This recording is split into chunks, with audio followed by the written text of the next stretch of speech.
seems like there's a lack of diversity here today. That it's mostly people who look like you and I. And I just It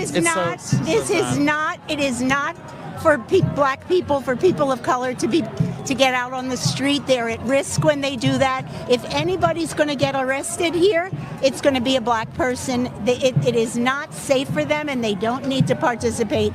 We need to walk in their name. Gotcha. Okay. Wow. Okay.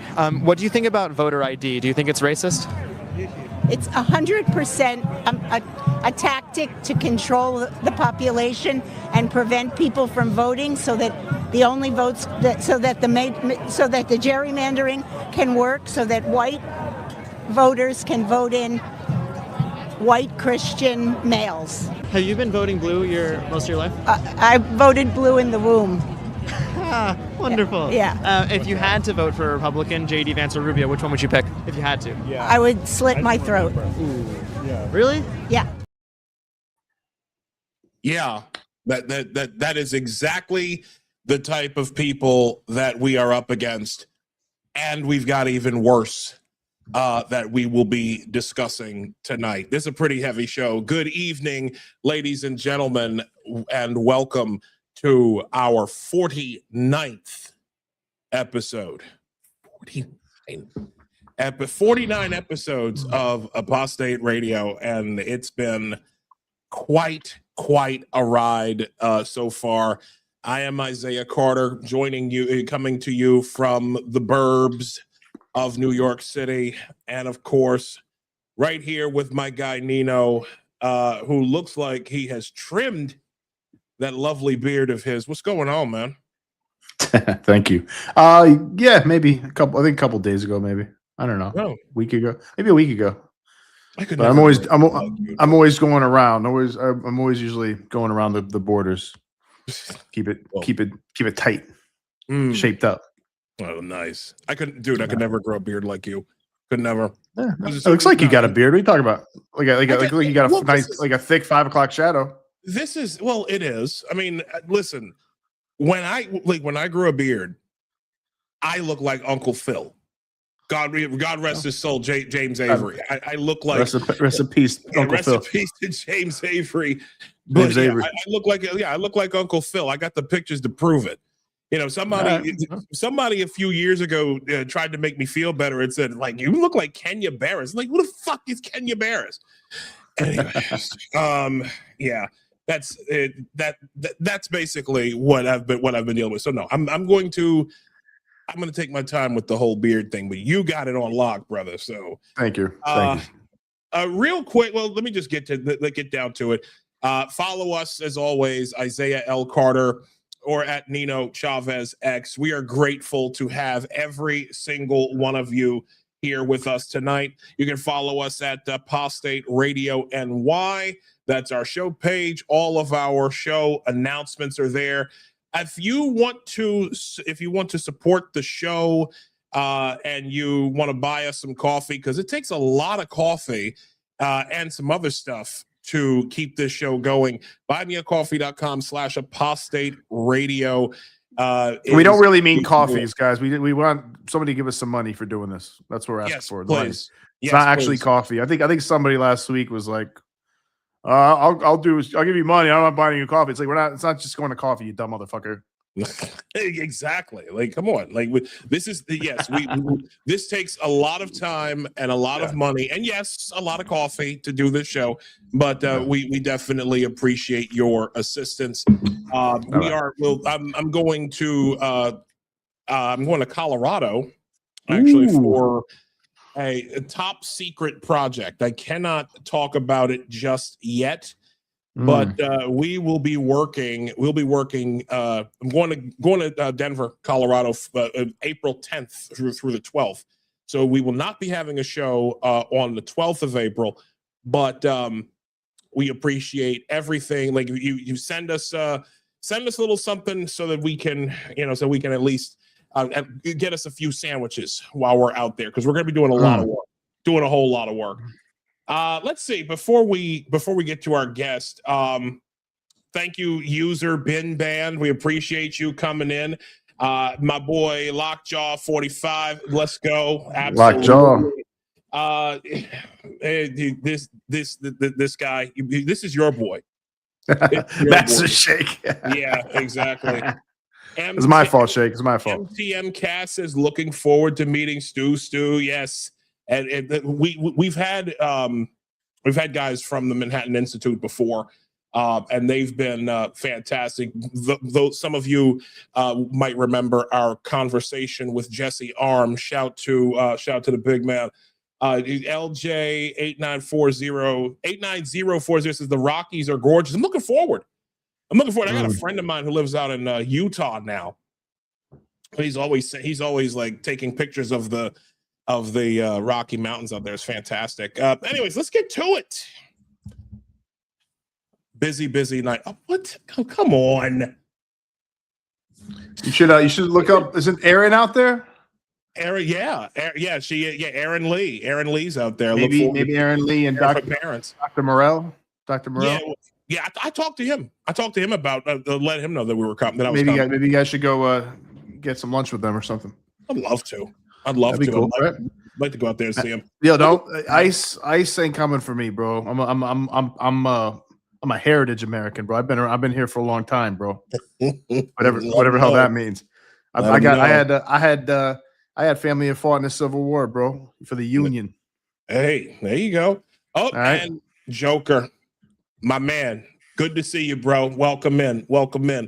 All right, so let's get to it. Coming to us from an undisclosed location, someone who has been on the front lines of a big fight, fighting the left and exposing the extremism that is absolutely becoming the norm here in the United States of America. Seems to happen every time there's a Republican president, but especially with Donald Trump being in office for about 5 years and 3 months now. And but there are people who are working tirelessly to expose what these communist entities are up to, and to show us exactly who the real enemy of our country truly is.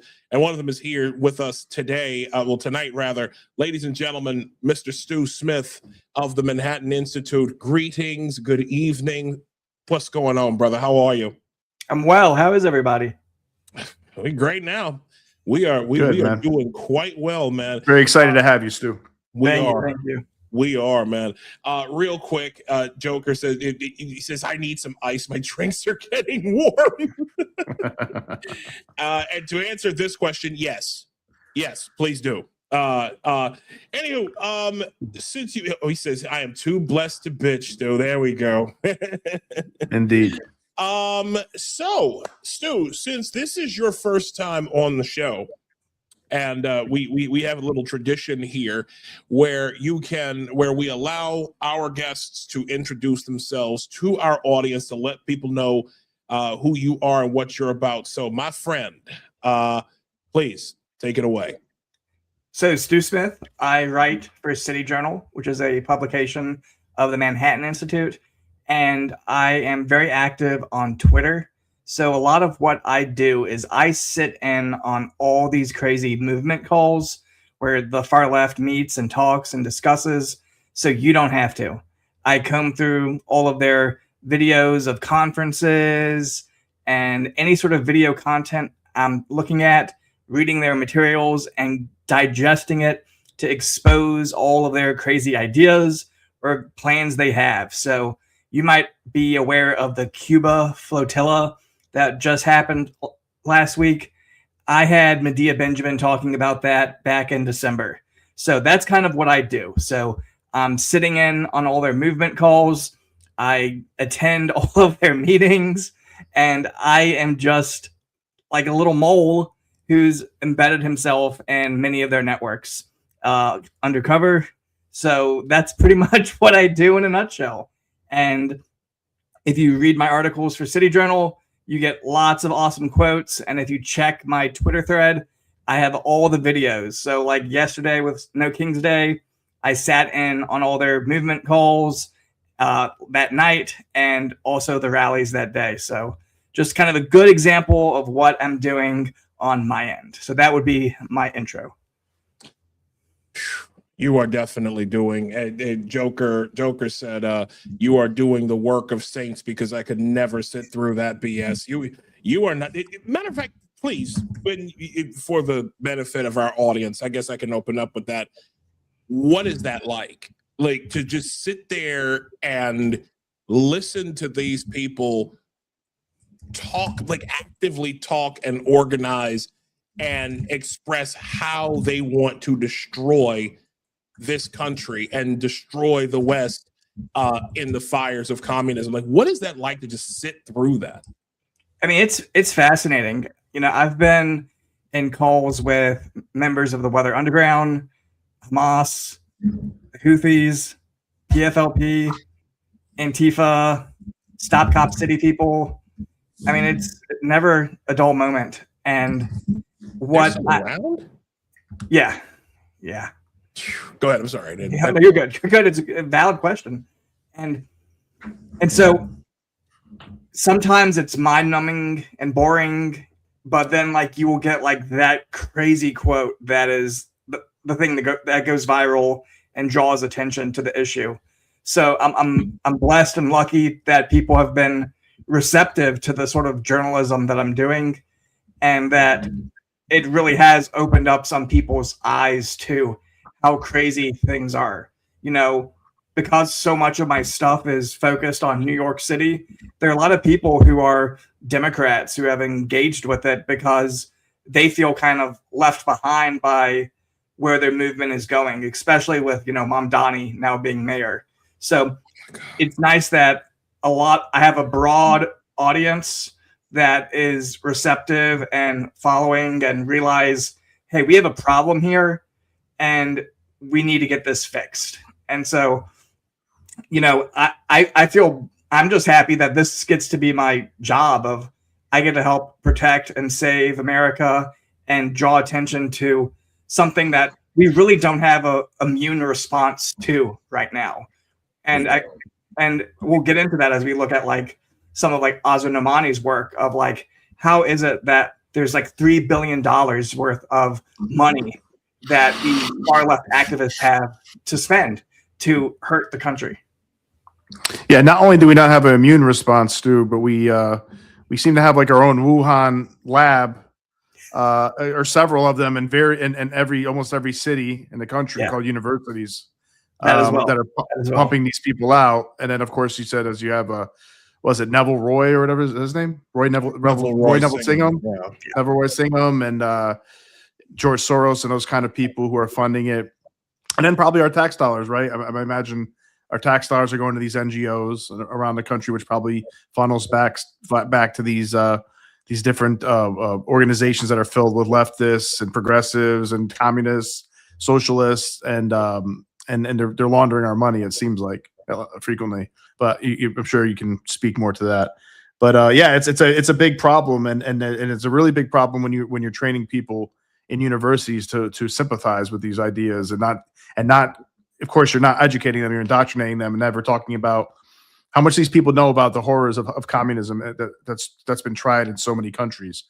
You know, very little, right? If anything, everything's been whitewashed. It's all capitalism's fault. It's all white supremacy, colonialism, and otherwise communism would thrive if it wasn't for them. I mean, right? It's crazy to see how North Korea is now being mainlined as a positive thing in universities. And there's a there's a pro North Korea group, Notatol. And so they are, and it's kind of sad because like you can see how it's like the same playbook every time. So you will have like first generation Korean Americans, their parents work hard so they can go to college. They go to college and they hear the same spiel, America's evil, colonization is bad. And you can take that same framework and apply it to North and South Korea, where, oh, by the way, there's militarism and there are bases in South Korea. The North Koreans just wanted to be free of the imperialist system, and they had their own revolution that freed them. And so then you have these poor kids who have Korean ancestry who then become pro North Korea, probably had family members who fled, from that regime. And then it's like youth college professors who are part of this group, Notatol, who are mainlining, like, oh, by the way, their system, their election, this is an actual quote, the election system is so good because they meet all the time. So that's why they have a 99% approval rate. Wait. Say that one more time? Yeah, because they meet all the time? Yeah, I mean, it's nonsense. And so... Who's they that meets all the time? Who are they talking about? The North Korean people. All of them? All of them just meet all the time? The whole country just meets all the time? I mean, it makes no sense. I mean... all right, okay. And they all agree. I mean, it shows such you just get in a room and we meet. What an incredible lack of understanding of human psychology, and to think that you can get any country to agree 100% on any one person. It would never happen. I don't give a shit if Jesus came down to earth and performed miracles. Even if like Muhammad came down to Saudi Arabia again or something and ran for president, he'd probably still get like 80% of the vote or something like that. Like there'd still be some people who are like, I don't know about Muhammad.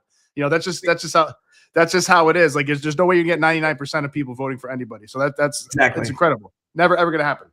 I mean, it blows my mind that the kids don't even have the common sense to like use that same logic that you just did of being like, that's not how humans work at all. But they don't question it. And this is one of the many groups that is in the 200 some groups that meet at the People's Forum.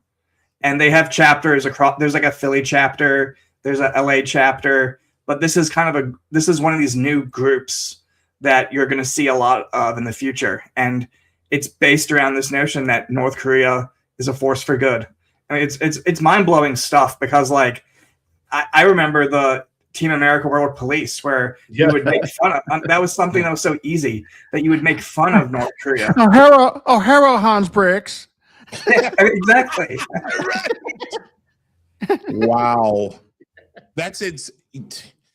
I hate you, Alec. You meet. That's one of the craziest movies I've ever watched. That movie's great. Oh my God. So here's what I want to know before we get into Azra Narmani's work. Help me understand something. How does this keep happening? Where you have like the same promises generation after generation seem to just be like there's always this group of people who are going to like swallow this, like support getting everything free. I just don't understand. Like this is an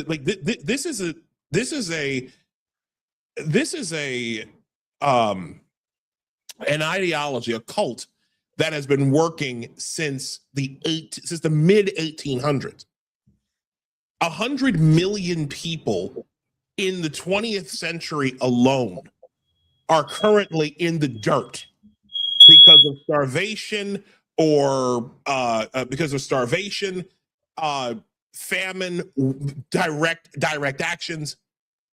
And it's like, and now it's here. Now it's here in the United States. Where did we go wrong, and how in the world does this keep happening, in your opinion, Stu? I mean, that's an amazing question. I don't know if I have the answer. I would assume we get a lot of it from the education system, where they're unwilling to say anything positive or even nuanced. Like, I would be happy with even like a nuanced analysis of the country. And so because they beat up on America, what it stands for, its history of ups and downs, it creates this kind of worldview that the kids are really primed for, to just view everything through this lens of critical theory and how that can manifest in all of its different ways. But then they just aren't willing to understand that, like, this is a complex world.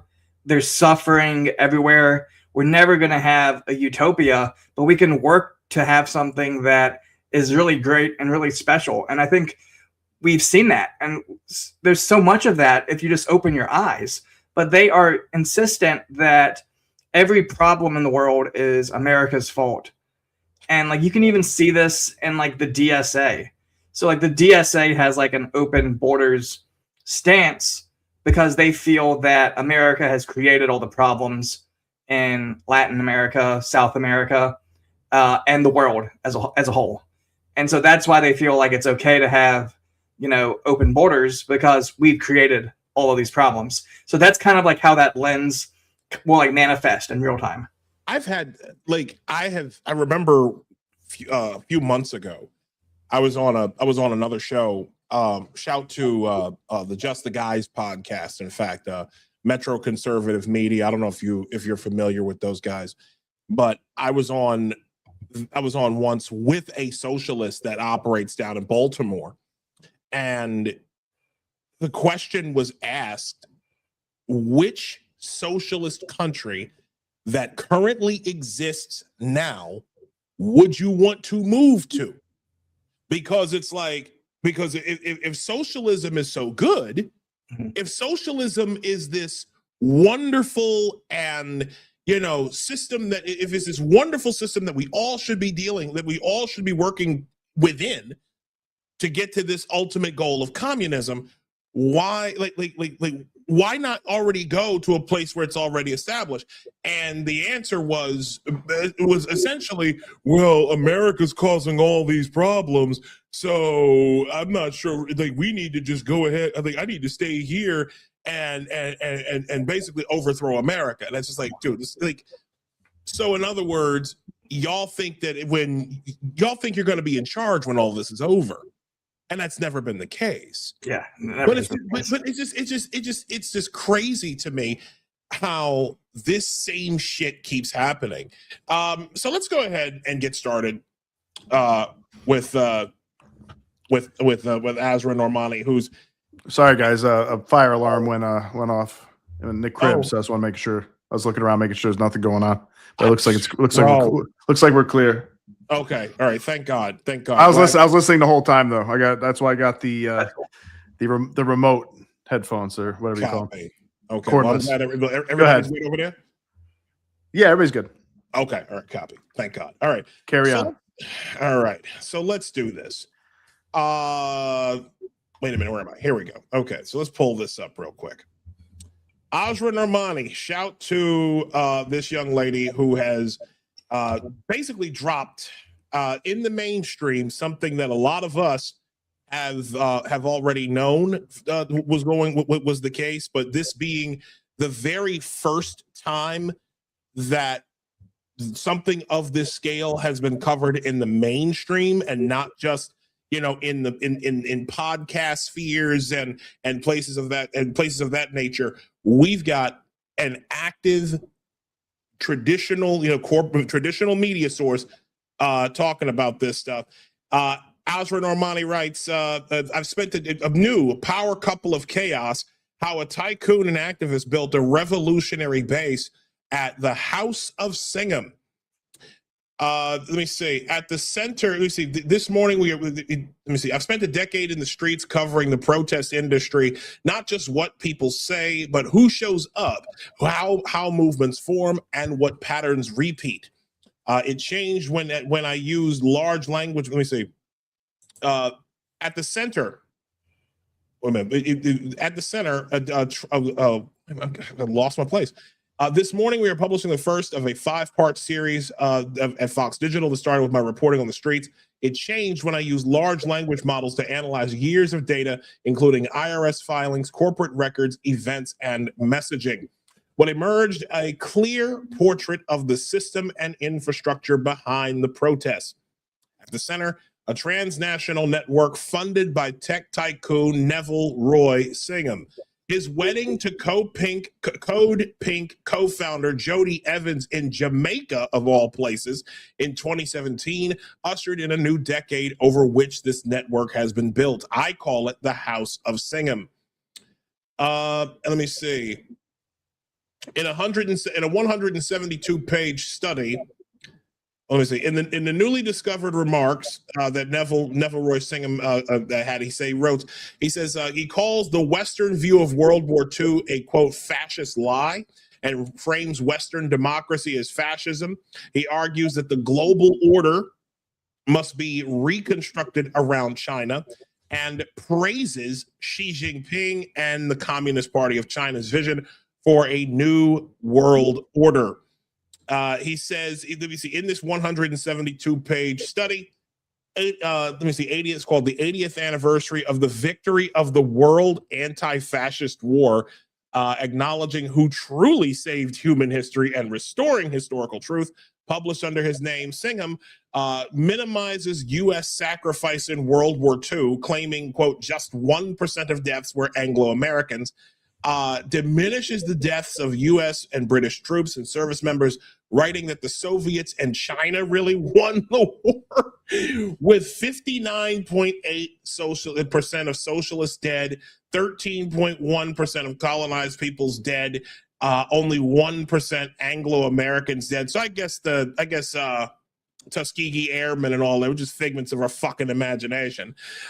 Praises Mao Zedong's views on winning protracted war through the masses of the people. This isn't abstract rhetoric.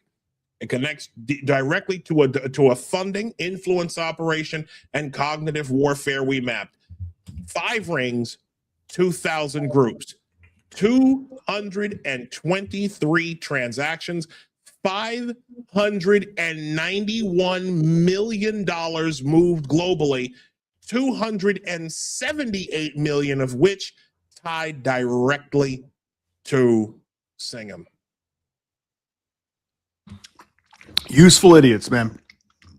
Folks, the numbers are staggering. Yeah. Over $500 million. Over $500 million, $278 million of which came out of Neville Roy Singham's own pocket. At the behest of the Chinese Communist Party. At the behest of the CCP. AKA useful idiots here, the people supporting them, man. Stu, what can you tell us, man, about this? And shout to Azra Normani. Miss Normani, you are welcome to come on to our show. We should get her on too. That'd be great. We would love to have you. Stu, what can you tell us? Yeah, so the wedding happened in Jamaica because Singham grew up in Jamaica. His dad was a college professor. He grew up in Jamaica? Yeah. So he sees Jamaica as the place where he was radicalized because, and he's been open about this if you watch his talks. So he saw someone in Jamaica, a young child, starving. And that was a really radicalizing moment for him to realize that there was inequity across the world. And so instead of putting all of his money into helping developing countries, it's gone into destabilizing the West, because he saw the West as being responsible for global starvation. Because his dad was a Marxist college professor, and really kind of outside of Edward Said, was one of the top decolonial thinkers in the world. So that's something I just wanted to quickly note. That whole thing about the West did not win WW2. So Singham also funds a think tank that puts out theories like that. So Vijay Prashad is the guy who is put out that theory, and has done research to kind of cherry pick this narrative that it was really the Russians and the Chinese who helped win the Second World War. I mean, it's oddly fascinating, but we, when we think about all this money that goes out from these protests and how it comes to America, Singham was also doing the exact same thing in India. So I did drop a link in the chat of the NewsClick saga.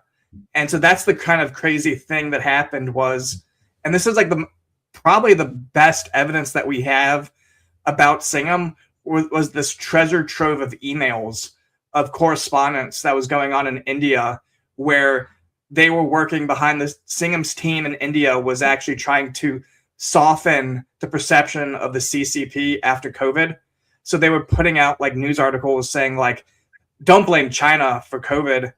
And Vijay Prashad, same guy who thought of the WW2 theory, he was the guy that you had to go to approve all messaging in India when it came to all of this. So it's really kind of just crazy how all these influence ops work, where you have like the NewsClick saga in India, where you had a media wing that was designed to make the CCP look great. And then you have all these activist groups in America who are just like the guy in the bleachers always criticizing what goes on in America as bad, bad, bad, bad, bad. I mean, it's fast. It's a sophisticated operation. And, you know, we are still unraveling every single detail of it. Oh my God. I can play. Should I play that video that you dropped? Because I can most certainly do that. Please, I think people would really eat it up. It's wonderful. All right, here we go. I'm gonna go ahead and play. I'm gonna start this. I'm gonna let it play through. Here is, let me see, just to read your words here. This is what it looks like when a country takes foreign influence operations seriously. India names Neville Roy Singham, shows the emails, and frames it as a CCP-linked, quote, smokeless war.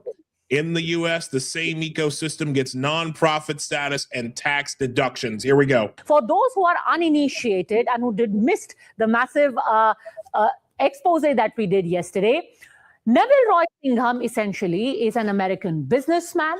He is based out of Shanghai, and he was first red flagged by the Enforcement Directorate in 2021. Subsequently, he has featured in an investigation done by the New York Times on the 5th of August. Now, Neville Roy Singham, and remember this very specifically, Neville Roy Singham has been outed as a man who pretty much is a front for Chinese propaganda. He is carrying out what is known as smokeless war, basically taking money from the CCPA, the Communist Party of China, and pumping it into various organizations spread across the world to further Chinese interests, to further Chinese propaganda. Now, bearing that in mind, see this email exchange that happened between Prakash Karath and Neville Roy Singham. Here, Prakash Karath writes to Mr. Singham on the 1st of January 2021. This is soon after the Galwan skirmish has already happened. India has lost 20 of its soldiers, killed in action, and has cracked down on Chinese businesses in India. Subsequently, Mr. Karath writes, he says, it's so good to get a perspective from you, from someone like you who is living in China. The Guancha piece on the CPIM was pretty detailed. Now, let me give you a little perspective on what the Guancha piece is. Guancha basically is a publication by the Communist Party of China, and they had featured the Indian Communist Party, the CPIM, and written about them in glowing words. So that is what Neville Roy Singham had shared with Mr. Karath. Mr. Karath writes back saying, Guancha piece on CPIM was pretty detailed. It's good to see this type of coverage there at a time when anti-China feelings are being whipped up in the media here since the border problem. Now, what is this anti-China feeling? It is the entire reportage that was being done here in India, and rightly so, about how China was actually trying to lay claim to Indian territory, how China was engaging in one-sided aggression and was being pushed back. So Mr. Karath talks about how anti-China feelings are being whipped up in the media here since the border problem. What is the border problem? It is the Galwan skirmish, where India pushed the Chinese back and 20 of ours were killed in action. He calls it the border problem. Unfortunately, it had a big impact. The Indian government is restricting investments and imports from China, which is going to harm our country more. Take a look at the tenor of this entire email. It seems the sympathies, the concern is more about Chinese business interests in India being hurt rather than the Indian soldiers who are killed in action during the border problem and the anti-China sentiment that, according to him, is being whipped up here in India. Here you see the concern for Chinese interests. The other big expose we got you, how there was an attempt to whitewash China's role in the entire COVID outbreak, trying to give them a clean sheet of sorts, trying to talk them up, and then, of course, also trying to barter away Indian interests when it comes to the entire depiction of the India-China border at Arunachal. 3 key emails, 3 very damning revelations about publications like NewsClick here in India, about mainstream political leaders like those of the CPM, all of them corresponding with Neville Roy Singham. And the reason why the Congress is also being dragged in is because some of their members were among those who had defended the likes of NewsClick, who you can see here corresponding with Neville Roy Singham. When NewsClick was raided in 2021, they were extremely sympathetic. They called it an attack on free speech. Oh my God. Oh my God. I mean, but that's the thing that like a lot of people don't realize is that Singham is in a lot of different places. It's not just impacting stuff here in America. I had no idea that his tentacles were in India. Yeah. And that was a very, very detailed report on just some of his influence. Do you have any idea of how much money he's pumped into India? Just out of curiosity? I don't. It's, one of those things on the back burner for me is, doing all the translation to be able to kind of show people this is what they talk about in India. Not all of it's in English. That thankfully was, but the case in India kind of hit a bump in the road because there was like the mishandling of evidence. So some of the guys with the Communist Party in India got off scot-free, but the case is still ongoing. I mean, that's the thing about these. Like that raid happened almost 5 years ago, but justice is slow. Jeez. So, oh my God, wow, that's I'm kind of taken aback on that. Like,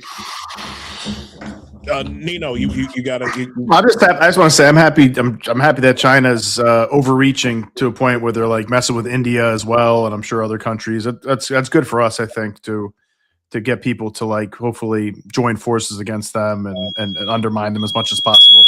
Hang on, let me see what's going on. Ooh, what do we know about Singham's ties in Jamaica, or is that kind of like the same? You put that in the same category as India, as in terms of your personal coverage. So he spent some time in. So like his dad was very anti the British monarchy in Jamaica back in the day, and was like protesting there with people. So that's kind of like his first taste of protest, was anti-monarchy Jamaica work. And his dad had been a professor there in Jamaica. And then Singham goes to college in Michigan. So I believe he went to the University of Michigan, if I remember correctly. And he was born in Connecticut. So fascinating history because of his dad being a professor. So he's seen a lot of the world. And then he, during like the early 2000s, he was he hates Steve Jobs because he sees Steve Jobs as his foil of like tech billionaire people. So that's always like so fascinating to me. He has this massive axe to grind with Steve Jobs. Dead guy. Yeah. With a dead guy. So wait, but hold on a second. Singham's got money. Yeah. Singham's had money for quite some time. So clearly, I mean, what is he? Is he pissed that like whatever product he was working on didn't get picked up here in the States? I mean, what exactly? I mean, I guess that's the next question. How did Singham make his money? So he had this company called ThoughtWorks, and they did like software, and he was very involved with kind of like counterculture tech. So he didn't want to have the same like setup with the other tech guys. He employed a few hackers who were like activist hackers as well. And he even like was involved with like the early kind of like what we would call like this, like what we would call like media being freed for anyone to kind of talk. So he liked that. Right. He liked that model because he wanted to create his own version, which he did, which is Breakthrough News. And a lot of the people with Breakthrough News also worked for RT, and a lot of the people with Breakthrough News also are Party for Socialism and Liberation. So that's kind of how he kind of, that's an interesting way of like how the network works with like the overlap of you can effectively give all of your top activists very public facing jobs by having them also do all of your media. So even though it would be completely biased, but it's just kind of like he's a fascinating person because like his ideology, his worldview has not grown or changed at all since he was that little boy who saw another child starving. Like he's never changed the way he's viewed the world. And that's kind of like scary as someone who has been so successful in life that he hasn't grown at all. But I mean, I think it's kind of telling. I honestly sometimes feel sorry for him because he's stuck. I mean, he has dinosaur thinking. Well, I mean, to be fair, that's actually a brilliant analysis. I mean, that's communism in general. I mean, communism as a whole is a very, very old totalitarian system, and it's based primarily off of envy, hatred. There's a bit of gluttony that's in there. I mean, communism, if you really wanted to put in my opinion, if you really wanted to make a spiritual case against communism for my Catholics out there, communism hits every single one of the 7 deadly sins. Every single one of them, in some way, shape, or form, it always does. And so even here in New York City in particular, where everybody, like the whole Democrat Party machine is on, tax the rich, tax the rich, tax the rich. Cars, like if the urbanists, like I've been fighting with urbanists all weekend on X. It's like, F cars. This is, we charge you $9 to drive through the lower half of Manhattan, and you should you should consider yourself fortunate that you have that you're able to do even that. They're trying to literally take cars off the road, and it's just, and like all of it is just based in this resentment, this weird resentment of cars and people who have cars. Who are able to move themselves, everything from their tax policy. Like, so because all of the billionaires and millionaires are leaving New York, like not just leaving the boroughs, leaving the state altogether. Now what they're doing is because they were all on this whole tax the rich thing, so now they have to redefine the rich. And it just keeps going downward and downward and downward. So now you've got what? The $7 million threshold. They're actively trying to do this the threshold for the estate tax in New York State was $7 million. $7 million, meaning your entire estate, folks, had to be worth $7 million before you were taxed. So anybody whose estate was worth less than that did not see an estate tax. And he wants to lower that to $750,000. That, folks, ladies and gentlemen, there are condos that start at that number at $750,000. Oh dear. Like there is a serious. It's based in jealousy, in hatred, of envy. Like, you have more than I do. You have more than we deem necessary. And so we must take from you to give to, well, really, we're just going to keep it in our back pocket and go from there. You sent me something else. You sent me something here, and I'll start it. Yeah, it's 3 minutes long. We definitely don't have to listen to all of it, but maybe like a minute of it, just so people can see Singham, because people know the man, but they've never heard him speak.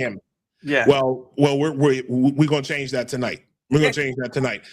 Neville Roy Singham. Oh, you know what? I'll just play it. Here we go. ThoughtWorks.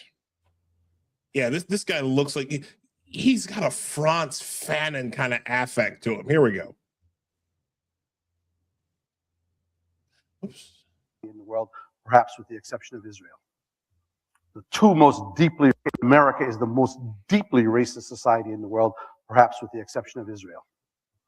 The two most deeply racist countries in the world are Israel and the United States. And I went to Lebanon in particular so that I could to go to a Muslim country where I also knew were under the oppression of Israel's violation of their rights. And of course, one of the consequences of that is when I go back to the United States, the immigration now, I get stopped occasionally for asking, who am I meeting with? Did you meet Hezbollah? And all these kind of things. But it's not a decision that I regret. And I, as a child, could not reconcile how in Youngstown, Ohio, there was food being wasted, and I come on a boat ride and there are children dying. And I decided from that day of my life that I would despise inequality, and I would never allow anybody to tell me that meritocracy or hard work had a goddamn thing to do with success in life.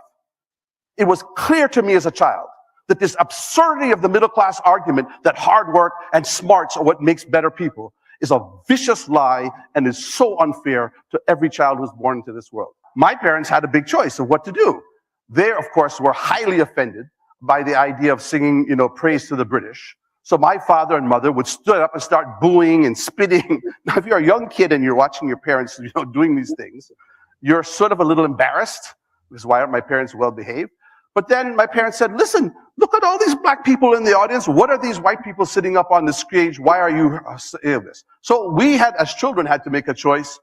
Are we influenced by our parents? Do we do this? No, fortunately, my father was a good politician. And so he would go around and organize people and get all the things to do it. So pretty soon we were not the only ones. So I was very proud as a young person to have, this consequence. Then I decided to go to the United States and join the revolutionary black movement. It was very important for me to have long hair because Rastafarians in Jamaica had long hair and militants in the United States had long hair.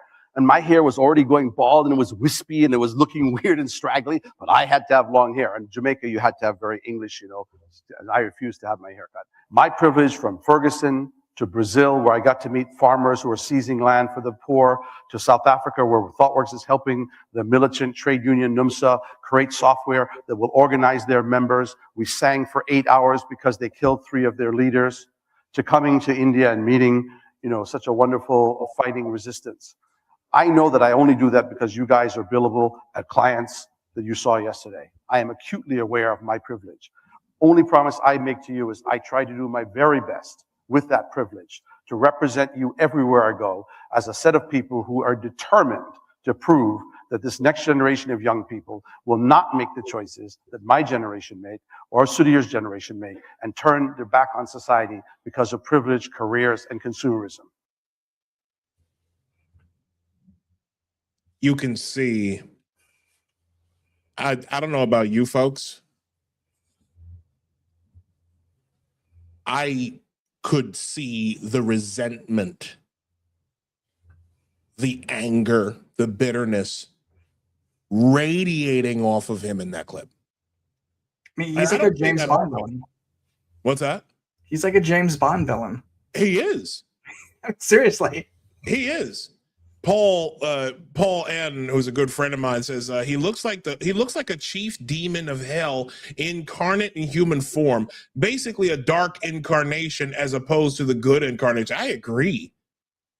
That's insane. George LJ890 says Soros acts out of childhood trauma too. They're psychopaths. Like the amount of anger. I don't know. Like I'm very like sensitive to certain energies, and it's like This man was raised, he's got a massive business, raised in a nuclear family, but yet is actively working to destroy all of these things. Actively working to destroy the. You saw. I really just have to know something. You saw one child, Neville, starving, and that drove you to try and overthrow the entire West? Yeah, I mean, there's so many terrible things we all see in our lives that could take us down so many roads, and yet that is the one thing that, at least he says that. I mean, maybe he's lying, but I mean, this is someone who could do so much good, and yet he's determined not to. I mean, it's really, it's scary and bizarre. I mean, that's the only way to describe it. It frightens me. I shouldn't say it frightens me, because I consider these to be defeated enemies anyways. Paul follows up. He says, notice how the progressive and leftists love to use trauma as an exercise to be deplorable little shits and act out in whatever way they please. Absolutely. That's what they do. Lockjaw says America is so racist they let him enter the U.S. and also join the black movement. Jesus Christ, I have never seen that. And what's crazy is this reminds me of a clip that you shared with me earlier about Randy Weingarten. I think because I really think you're going to see some of that too in here. Let me just pull this up. Let me just do this one here. Oh no, wrong one. Here we go. Do yours. Randy Weingarten at the No Kings rally in Minneapolis claims Melania Trump is trying to, quote, replace teachers with robots, then turns to something more concrete, strong-arming Target. Weingarten says America's educators will shop elsewhere for back-to-school season because Target refuses to stand up for ICE. Like, what the Here we go. Mar-a-Lago, where people were losing SNAP, and he's attacked universities and public schools that 90% of kids in America don't do, and doing all of this while Melania is trying to replace teachers with robots. And he chose to take on Minnesota. For those of you who might not be able to hear, Randy Weingarten is not speaking directly into the mic in this clip. So my apologies for the audio being low. But Minnesota, through this brutal winter, you showed the way. Compassion for our neighbors, courage in the face of brutality, and solidarity, because we are braver and stronger when we are together. And let me say one more thing here. Solidarity also means taking on Target, as my union did this week. This means this: America's educators will shop elsewhere, not Target, for back to school, because Target refuses to stand up to ICE. How very fascistic. How very fascistic. This is a lady, this is a woman who is a lesbian, married to a, just like LJ says there, married to a woman. She has no children. She has never born any children. And yet she's the president of the teachers of the AFT. President of the AFT. I think she was like a teacher for like 1 year too. It was a very long time ago. Yeah, look at on her Wikipedia. She was a high school teacher for like a year and immediately got into labor and stayed in labor. So I mean, she's really decades removed from the classroom. She does not understand what it's been like to be a teacher, at least in the last for like decades. Like, I mean, that's the frustrating thing to me, is that, you know, knowing so many teachers, she can't even like tell you what a day-to-day would be like nowadays. Jeez. I've never in my life have I seen, like, I've seen videos of her, and I've seen some other like videos of her comrades just going off and screaming about how they own children, how they are, how like our they'll literally badmouth parents for, you know, for like taking ownership of their children. Yeah. And actually going, hey, you know, like these are our kids, like they came out of our loins, and, you know, you don't have the right to you don't have the right to just act as if they're yours. Why? Because you have some degrees, you're accredited, you've got some pieces of paper that say you know what the fuck you're doing. Like what? I mean, this extremism problem also goes through the teachers' unions. So, like, Chicago Teachers Union. Yeah, that's a bad one. United Teachers Union of Los Angeles. I mean, these are people who will organize with some of the most militant groups. So, like, in LA, like Union Del Barrio, who does all the ICE watches, who will go like berate ICE officers as they're like doing like their job, who will like surround these vehicles, all this sorts of stuff. You know, their leader is like he won in 2025 like best teacher in California award, Ron Goches. And like with CTU, they had the CTU labor union hall, they hosted like this crazy like anti-police meeting a few months ago, and like you had like the Filipino communist group there. You had, and it's communist group. I mean, this is the thing that is like so worrying to me, is that like there is a far left communist group for like every like ethnicity here in America, and like their job is to like radicalize like first generation, second generation Americans into this sort of thing. God, I've just been blown away by this. I'm trying to find a video of like some video of what the protests were. I want to say, I was listening. Do you guys hear me? Yeah, we can hear you. Yeah. Sorry, I was dealing with this fire alarm emergency. I don't know what the hell's going on. I don't know if they all ran out of batteries at the same time, but it's really weird. I thought they're supposed to chirp. I don't know what's going on. But anyways, I was listening to Neville Roy Singham or whatever that idiot's name is. And, hold on a second. Nino, that would have happened at my place. The chirp, when a smoke detector chirps. That would have. You know what? It joke went over your head. I'm sorry. It was a racial joke. Go ahead. Okay. I don't know what you mean. Sorry about it. Yeah. I don't indulge in racial jokes personally. Yeah, it was. Actually, I don't even see race. I don't even know what color you are. It was on me. It was on me. Go ahead. All right. So, Never Roy Singham. Yeah, he was saying how. So he believes like,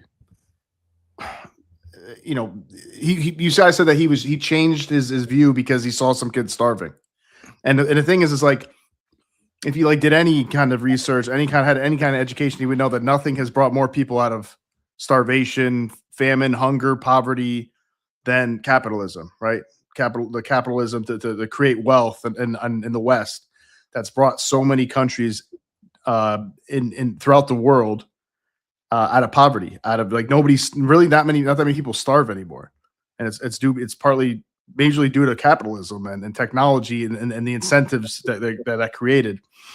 There's a great anybody who's interested, they should watch this little seminar that Jonathan Haidt put on. He was going to write a book about capitalism, and then the cell phone stuff got his attention, so he had to kind of fight for that. But it's called The Moral Psychology of Capitalism and Business. The Moral Psychology of Capitalism and Business by Jonathan Haidt. It's on YouTube. and he does a nice little seminar at I think UC Berkeley, I think maybe, but like their business school. And UC Berkeley Haas, that's right. And he shows like this graph where it shows like the wealth of the world just went up dramatically, and like all these other indicators of poverty, like right when capitalism and industrial revolution started going on, it starts going, and then China finally, like hockey stick. China, as soon as they started incorporated capitalism, they went hockey stick up because China. The reason why China's partly has wealth now is because they incorporated free market policies in a lot of ways, right? It's not like North Korea. They do have a bit of a free market there. So it's that just goes to show you the wealth of capitalism, and obviously we know what communism's done. We know what communism does in the Soviet Union, Venezuela, Cuba, North Korea, Cambodia, you name it. Like there's several other countries like that have horror stories with communism and socialism. So it's like he's got it completely backwards. So I've got video of some of what Neville Roy Singham was able to purchase. This is bad. Like to have these type of crowds just pop up on a whim. Like, how could this not be money? How could this not be money? Like just endless money being pumped in. This right here. This is from yesterday. This is from yesterday. Here we go. I'll pull. Yeah. This is Times Square in Manhattan. I don't know where the audio went. Sorry, I don't know where the audio went. But yeah. You're going to be here when they pass? Can you get a sweeping one, from downtown to uptown? Okay. Yeah. Yeah. Walking down 7th Avenue, it looks like.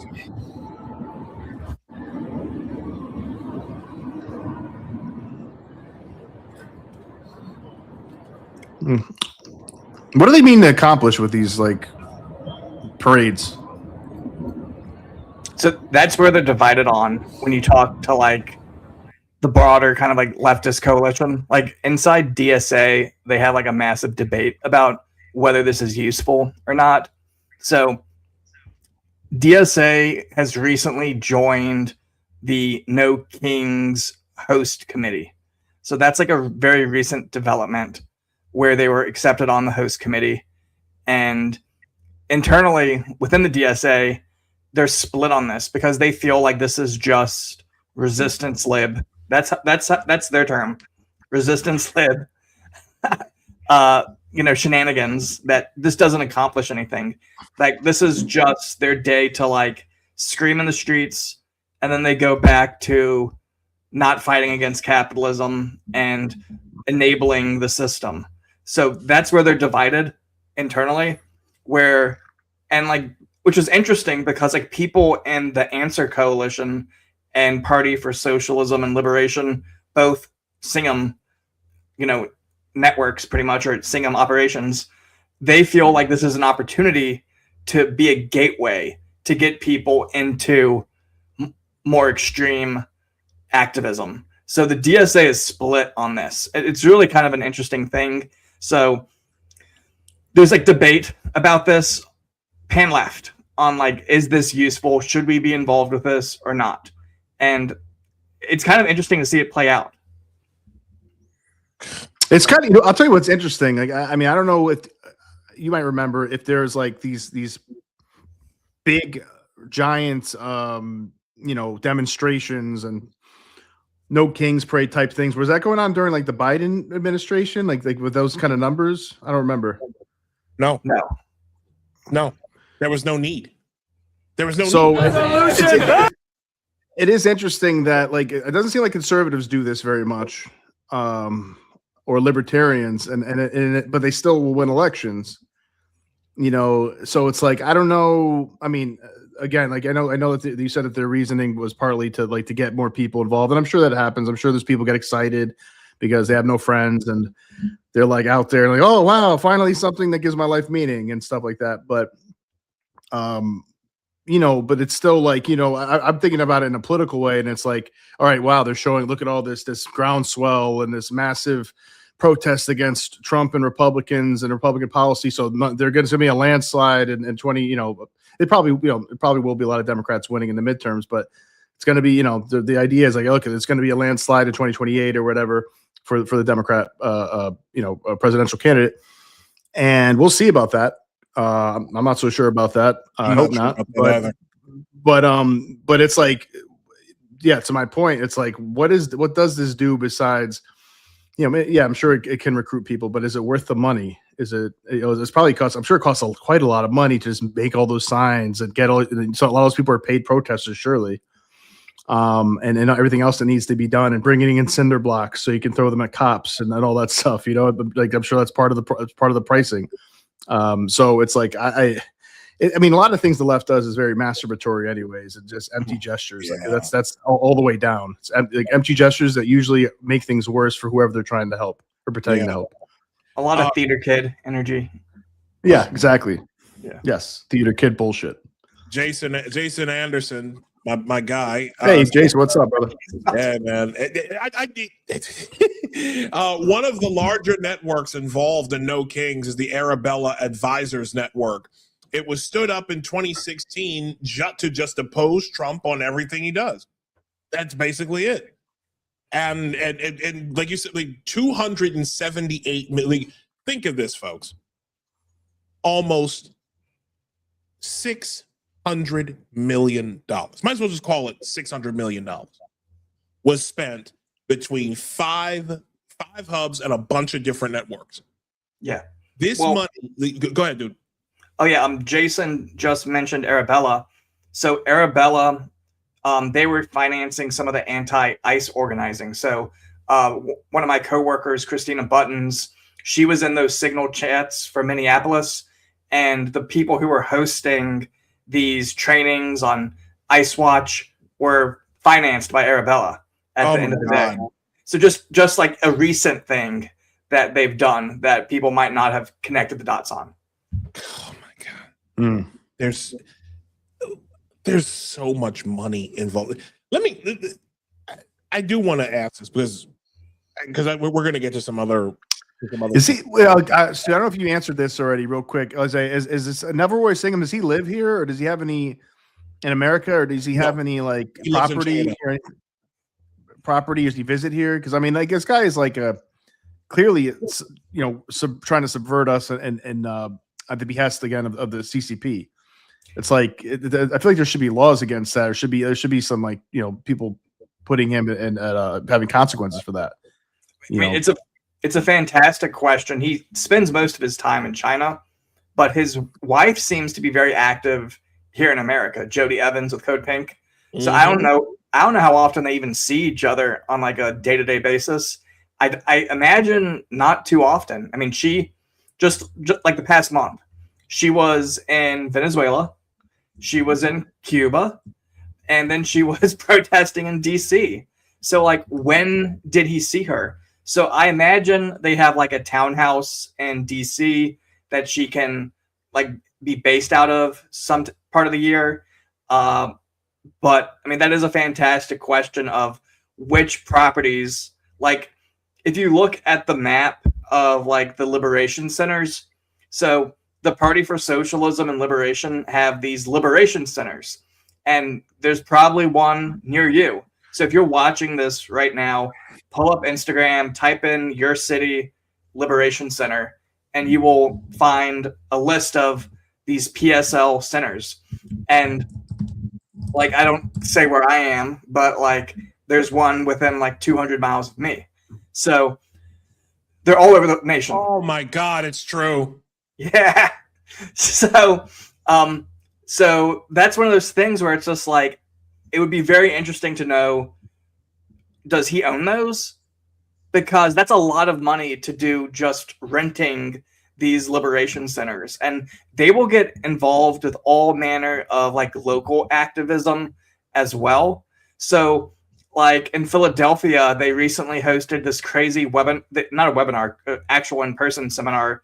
And like the Villanova professor who went viral for saying he was going to use socialism in the universities to advance like global communism was one of the speakers. So think of all of these little liberation centers as like a people's forum that's in your hometown. I mean, it's really sort of crazy stuff. Nino, What are these liberation centers? Are they drug clinics or something like that? No, they're political organizing hubs. So they're like Party for Socialism and Liberation offices, pretty much. Okay. So like you might have your local GOP, you have your local PSL. Okay. I mean, it's crazy. I'm seeing some right now. Hold on. I'm gonna copy and paste it and just put this in the private chat, because I put in my town, and it's like it's you'd be surprised at what's here. Yeah. You'd be surprised at what's here. I am blown away by this. So like there's a DC one, there's a Philly one, Albuquerque. I mean, they're all there's one in Los Angeles, I'm 99% sure. It's definitely San Francisco, Oakland. Yeah. Yeah, and I'm pretty sure, let me look to see if there's one in Baltimore. Because I was born and raised in Baltimore. So let's just see. Baltimore Liberation. Oh God. Came right up. Yeah. Yep. The Baltimore Liberation Center is a community hub for solidarity, struggle, and socialist political education located in downtown Baltimore. Right on. Oh my God. I mean, it defies the imagination that they're this sophisticated. I mean, that's the thing that is like, wow. Like, I mean, this is why it takes this much work to like expose all of this. Yeah, I'm just gonna share it right here. Baltimore Liberation Center, right there, right in my hometown, right in my birthplace, dude. I'm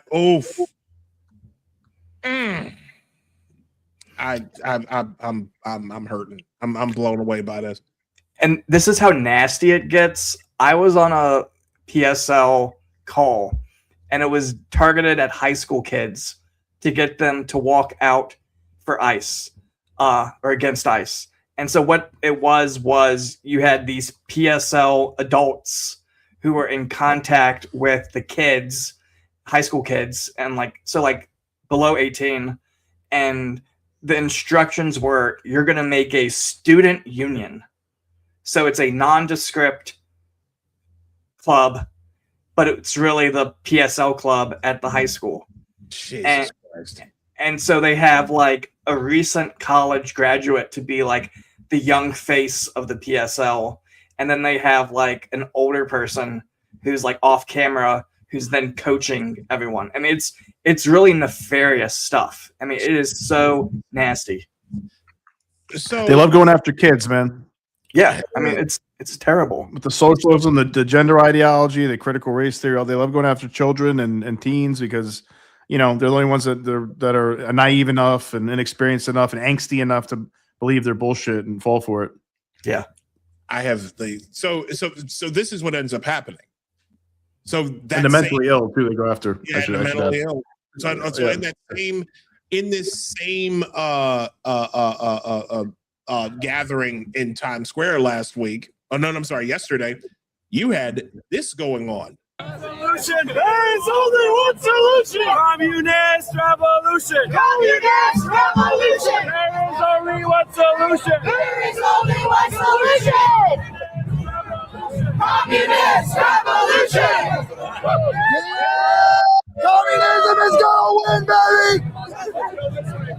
After liberation. Down their occupation. Down their occupation. Down their occupation. Hands off the Middle East. From the belly of the beast. From the belly of the beast. Hands off the Middle. I can't watch that. I can't. So that's Communist Party USA. So that's Bob Avakian's old outfit. which somehow has gotten like a younger audience, despite its history as like a Vakian cult. I've seen them operate in Astoria, Queens. So I was, teach history, man, and you indoctrinate kids in far left socialism and Marxism. I mean,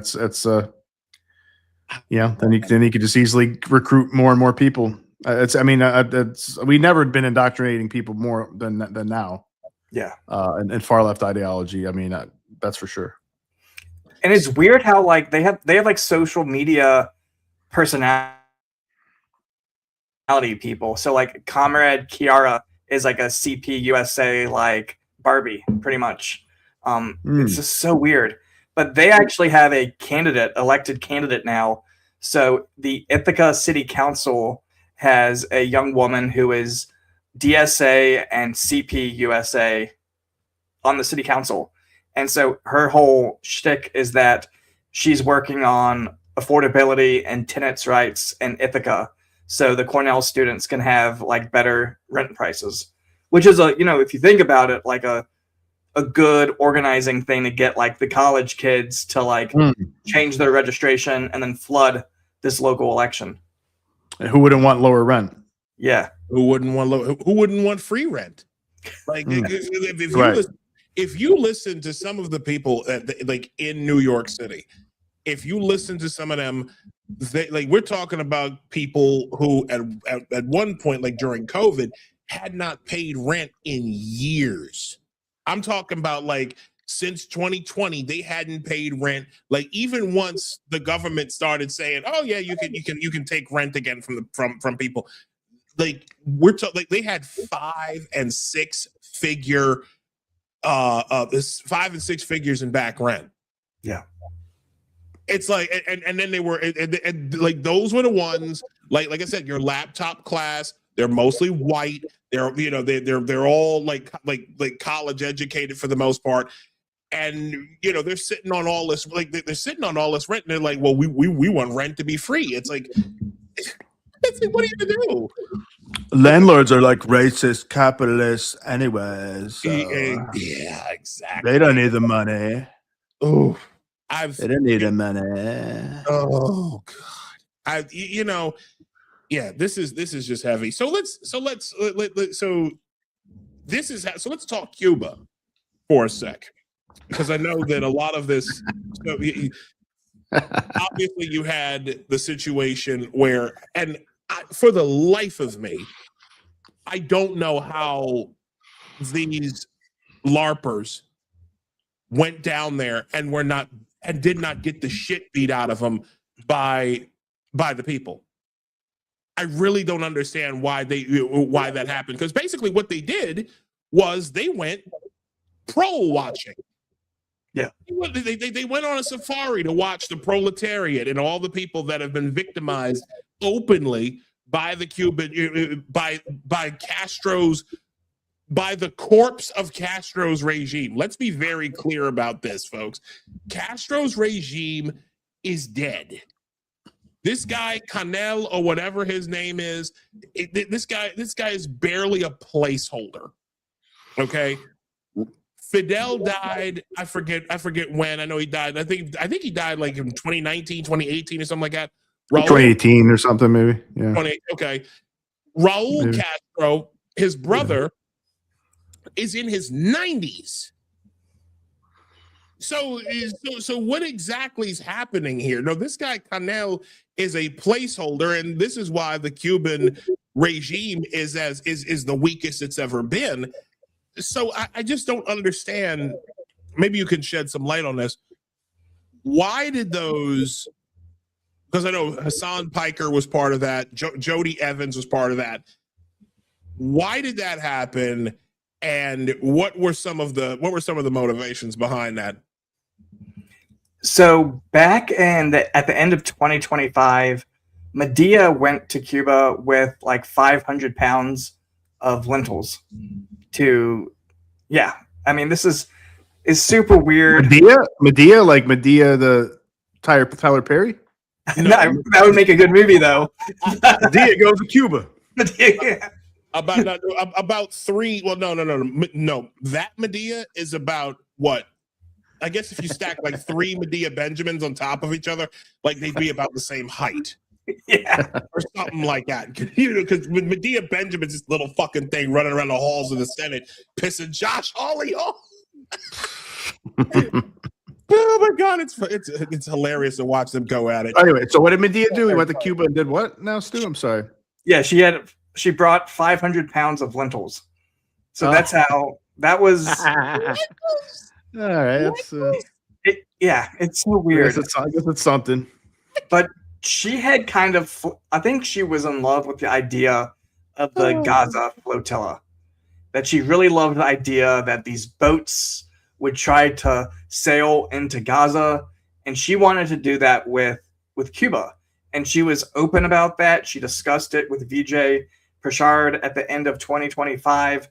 And it took some time, but through Progressive International, they launched this Nuestra America convoy.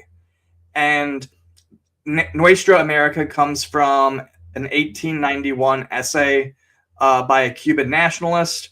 And so this is a guy who, Jose Marti, who has a statue in like New York City. He's like a universally beloved kind of like Cuban figure. But the Cuban regime uses him as an example of anti-imperialism, and that he was a early kind of bellwether of anti-imperialist thought. So that's kind of like the basis. And then remember, Fidel's niece is actually a member of Progressive International's Leadership Council. So like, I did not know that. Wow. Yeah. So basically to say is this was never neutral. It always had a stance on the regime from the jump. No matter what anyone tries to like backtrack, this was never neutral. This was always pro-regime. So just like with the Vince Ramos brigades in the 60s, you had different kind of affinity groups going with as like parts of various brigades. So like the People's Forum had a youth brigade. You had an influencer brigade that the DSA was involved with. You had a came down. I think they went down with the Lollipop Brigade, man. Yeah. The Lollipop Grill. They went down with like who is this? I guess he's an Irish musician, Kneecap or something like that. Like Kneecap. Oh my god! Like go ahead, Stu. Yeah. So yeah, like the influencer brigade was like Kneecap, Hassan Piker. I think you had a few other like Amanda Seales, the comedian. And what? She was down? Oh my god. Yeah. And then you had like the Code Pink Brigade, and you had and then like a bunch of international people came in as well.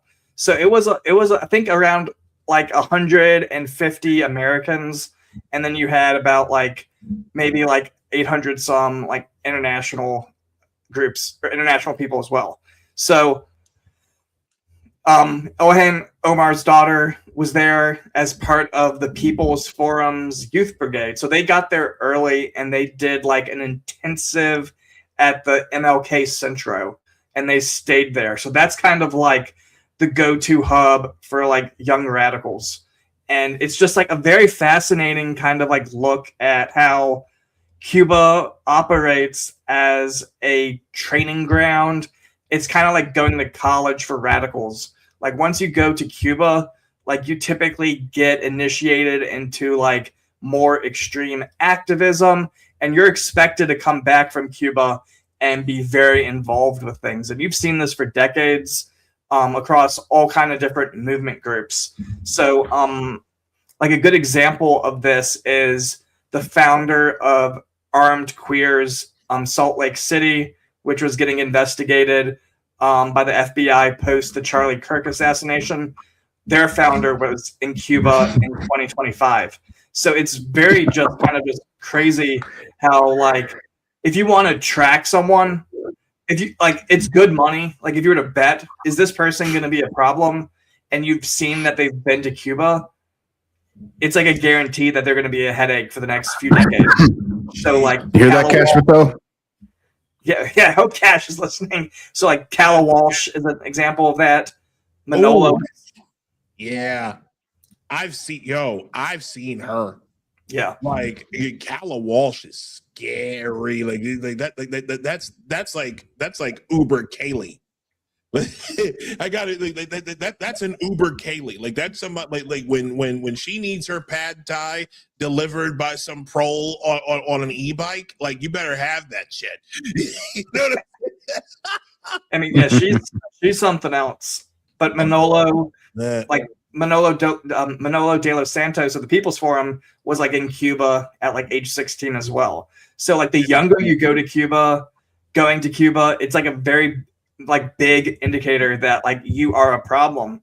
So it was actually like as I've been digging through this old footage, I actually saw the current executive director of Sunrise Movement. She was on the 2024 brigades, and they've become like they've gone from being like green to like anti-fascist organizing since then as well. So it's just like one of these things where like if we could liberate Cuba, so much of this activist headache that we always have would disappear overnight, because it's like the training center.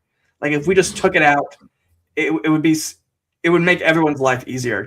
Like please liberate Cuba. And this answers my second. Let's do it, Secretary Rubio. Let's do it, man. Yeah, please. Let's do it, Hefe. No, because actually you just answered the second question that I was going to ask you, which is why is Cuba? Matter of fact, if you like, why is Cuba so important to the wider communist movement here in the Western Hemisphere? And I think you just answered it a little bit. Because like you said, it's a training center. I mean, are there any have there been any other countries? I know Brazil is probably one. We'll talk about that in a minute. But are there any other countries besides Venezuela that were considered hubs for communist activity? Yeah, like there is a group called Workers' World Party. And so they actually, like the PSL split off of them in like the early 2000s. But like Workers' World Party has done delegations to like China. There are groups like Friends of China that send people to China. Code Pink has gone to China. And even like the North Korean group that I was telling you about, they actually took kids to go to North Korea before Trump shut that down completely. After Otto Warmbier was killed by the regime. So there are lots of places that will act as kind of these like indoctrination, like kind of like you go to get radicalized further places. But the price to go to Cuba, they had it down to $800 per person. So that was the price for the national network on Cuba. And then remember, like you could fundraise for that pretty easily, because you could do an Instagram story of like cash at me the money to go to Cuba, please don't say Cuba, and then like these massive groups would then share it on their own stories. And like I did some documenting of that in the lead up to this trip so that people could kind of see how there's all these, like we talk about the big money, but then there are all these micro transactions going on at the same time. So like that's something to keep in mind as well, that like, yeah, we might see the nonprofit has like 10 million, but then like there's lots of secret money going on behind the scenes through social media. And Stu, like to that end, how many what percentage of these like more communist leaning socialists or even socialists would you say are the children of rich parents who like hate their parents basically?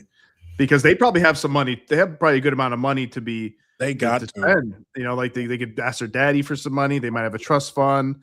They might have the credit card, whatever. So they probably have a good amount of disposable income, I imagine. Have you heard of Fergie Chambers? I think so. I've heard the name, but enlighten us. So Fergie Chambers is a young man who is the like youngest member of the Cox family. So like Cox Cable. And he has all this crazy money. And he was like the sugar daddy to Calla Walsh at one point. And so Fergie would put all this money into various projects. He converted to Islam, and so he lives in Ireland now, but he was in Algeria, like floating things. He started like an MMA gym, but his thing was like, I'm gonna fund the communist revolution. And so when Kala got arrested at Elbit, you could actually see Fergie was there as well. So it's actually like, if you're a music fan, I like music. So Fergie's wife actually dated the Red Hot Chili Peppers guitarist, and so like the Zephyr song mentions her. So, just like the weirdness of really? Yeah. Anthony Zephyr song mentions her? What's John her name? Frusciante. So let me get her name. Because I know Zephyr song. I know that song pretty well. Yeah. Joker asked a really good question. How are you going to be in Ireland and convert to Islam and fight for communists? LMFAO, that don't make any sense. You right about that? So that's a very, very good question. It's like you oh my God. This is crazy. I'm actually trying to look for something on Calla Walsh too, because I remember seeing like a video. Somebody posted a video about her. Real quick though, this is, folks, Apostate Radio episode 49. We have with us Mr. Stu Smith with the Manhattan Institute. This has been a very, very eye-opening conversation. Once again, you can support the show at buymeacoffee.com/apostate radio. If you feel so inclined. We also have our Venmo up in the top left, the QR code in the top left corner of your screen. So we're really thankful to have Stu with us tonight. Let me see, Stella is her name. Okay. Yeah, I see it. I see it in there. That's in. Get it off with no propeller, do it up, it's on with Stella. Exactly. What a way to finally smell her. Yeah. What a way to finally smell her, he said. So he's basically saying that she's a smelly ass communist bitch. You right about that? That's what he said. Holy shit. What a way to finally smell her. This is, you know what? There is something that actually, I'm gonna jump to it real quick, because this right here, because you sent me something else, but like this what is her name? Megan Romer. I think this kind of ties in with this, wouldn't you say? Yeah, I mean, this is just another kind of like node of this great network. Like Fergie's been involved with people who did DSA work, so totally makes sense to me. Yeah, Stella Schnabel. Okay, so let me pull this up. Let me see here. Let's put that there. So yes, DSA, top national leader. We're fighting to have worker control of every aspect of our lives.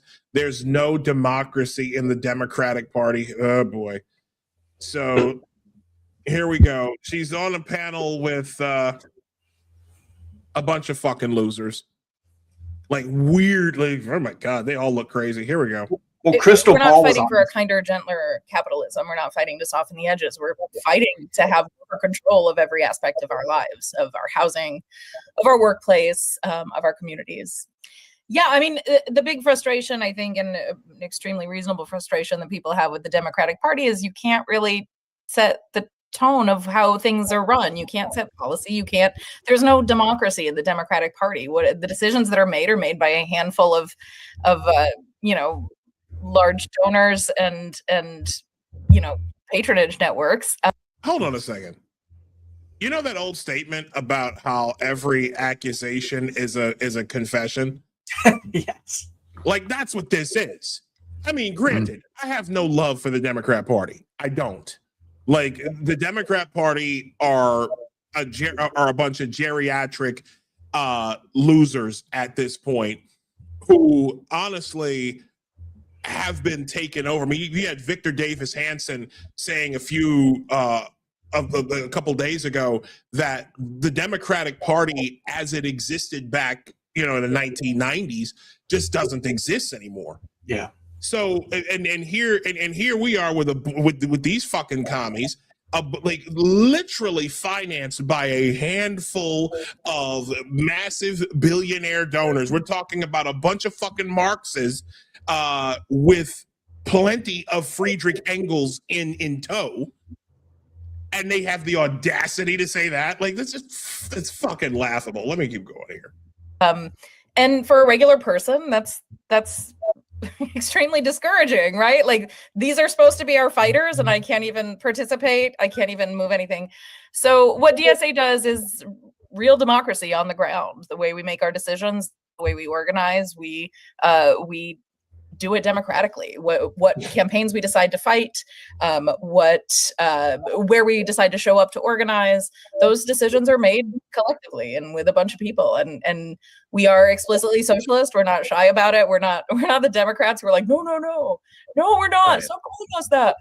Like, yeah, no, you can call us that. It's fine. We're socialists. It's cool. Really kind of fighting against. We're not fighting for a kinder, gentler capitalism. We're not fighting to soften the edges. We're fighting to have worker control of every aspect of our lives, of our housing, of our workplace, of our communities. So yeah, get involved because you can. You literally can. Right. All right, that's enough of that. Jesus Christ, they're fucking stupid, man. I've never in my life seen anything like I've never I always knew. It's one thing to know historically that, communists have been operating in the United States since before we were even thought of by our parents, right? But it's another thing to be like 43 years old. I'm 43, and I'm sitting here and I'm watching these people. They are actively agitating for something that is proven does not work, and something that they believe they are going to be leading at the end of all of this. Go ahead. I'm sorry. I mean, that is like the number one person in DSA. Like, that's the crazy thing. Yeah. So Megan Romer and Ashik Sadiq are the co-chairs of the National Political Committee. So there's no one above them in DSA. I mean, that so she's at the top. Okay. Yeah. Okay. And so this gets into the thing that like people don't really have the best understanding of, is that inside DSA you have all these caucuses. And so Ashik Sadiq is Groundworks, and they care about elections and winning elections. And Megan is like the radical side. She's Red Star. So they are openly Marxist and very radical. Like, they have something up on their website that you can read about defending Hamas. Why we have to stand with Hamas. I mean, what? Yeah. I wish they would. I wish they would fucking stand with Hamas, man. Go to Gaza and hang out with Hamas. Just do it, please. It'd be the easiest thing ever. But like that, the easiest thing ever. But this is like the thing that. And it kind of even gets into like Zoran Mamdani's wife and her Twitter history, where it's like the opposition research like that you should have to like go after the DSA like does not exist. It's like a few crazy people on Twitter like me who like are like trying to like are shouting into the void, like, please pay attention to what these people say. It totally matters. I mean, dude. I mean, like the New York Times, Washington Post, any New York publication, any liberal publication, they're not going to really talk about it. They're not going to talk. They're going to show it. They're going to whitewash it as they always do. Maybe one person will be like, "Hey, maybe we should keep an eye on these communists or these jihadists or these Islamists or whatever, pro Hamas, pro terrorism people." But for the most part, they're going to whitewash it. They're going to ignore it. They're going to omit it. CNN doesn't say anything about it, as far as I know. It's not going to get that. It's not going to get, and it's not going to turn off the left. I mean, the far left, the progressive left loves it. So, you please keep doing what you're doing, because I think, I don't mean to say that you're like, I think we could get some headway with people like you and signal boosters like Isaiah, myself, as much as I can, and other people, so that maybe it gets in front of the right eyes.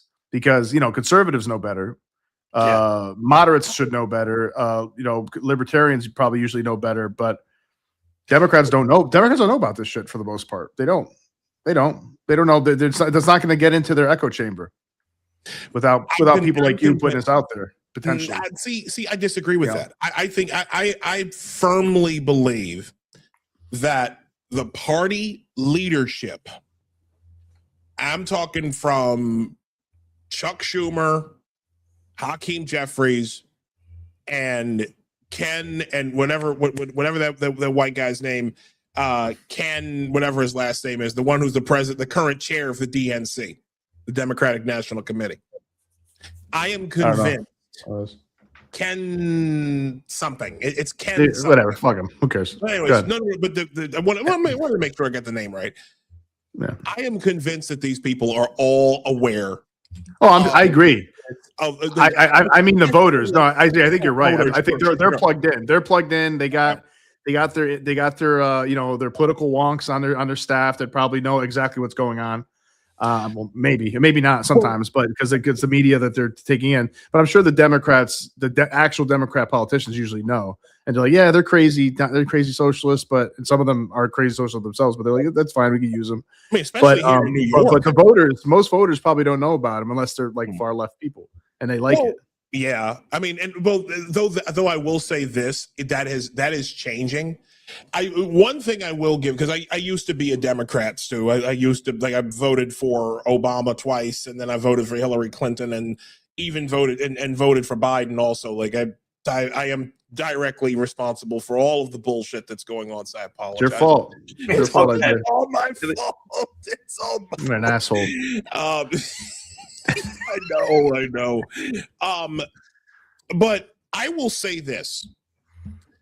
Even though the black community will vote Democrat reflexively, there has always been, at least in my estimation, a healthy distrust of leftists and communists and everything amongst your mainstream Democrat voters.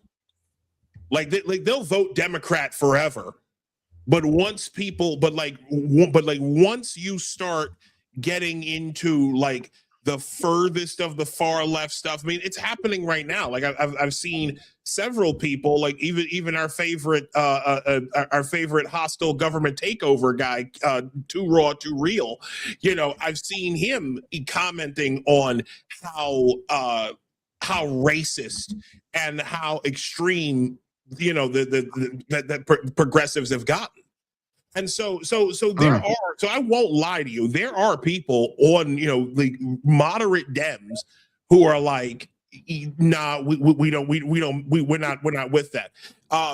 You saw a lot of that here. You saw a lot of that in New York City, where Zoran, being the Democrat candidate, didn't get nearly the kind of share of the black vote that, say, a Cuomo would have gotten. Cuomo being an establishment Democrat who kind of dipped his toe into some progressive shit, just to kind of keep the to keep the barking dogs happy in a way. But for the most part, like I said, like black voters do not mess with with these socialist candidates. I mean, I give you a good, and there are several good examples that I have of this, where your white leftists are objectively the most racist voting bloc on the planet, here in the country.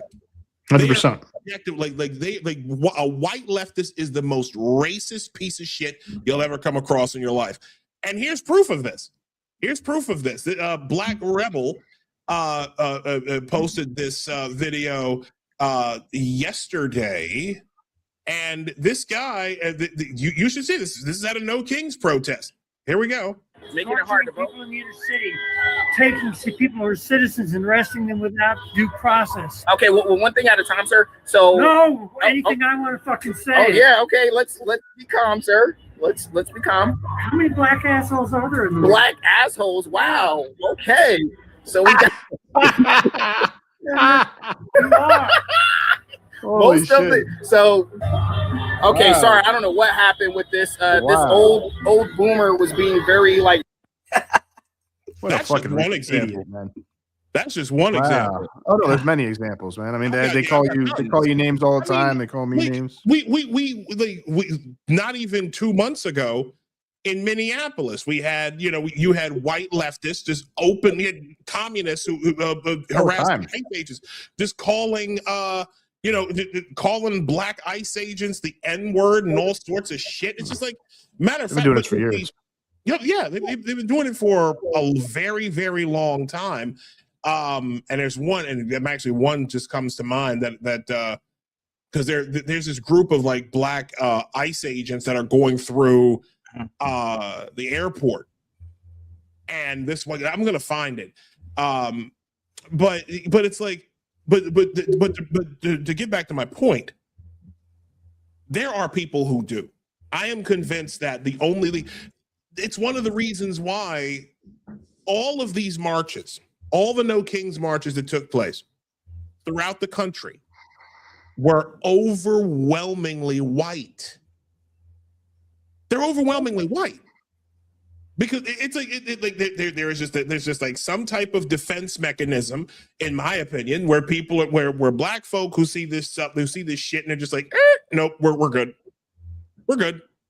I mean, especially when you've got examples like this, like I played at the outset. It seems like there's a lack of diversity here today. That it's mostly people who look like you and I. And I just it is not for black people, for people of color to get out on the street. They're at risk when they do that. If anybody's going to get arrested here, it's going to be a black person. It is not safe for them, and they don't need to participate. We need to walk in their name. Gotcha. Deranged, man. There it is. So now here's my concern, Stu, to kind of move along a little bit. You have a situation. I don't think Republicans are taking this seriously enough. Yeah, I do not think Republicans are taking this seriously. At least not on the local level.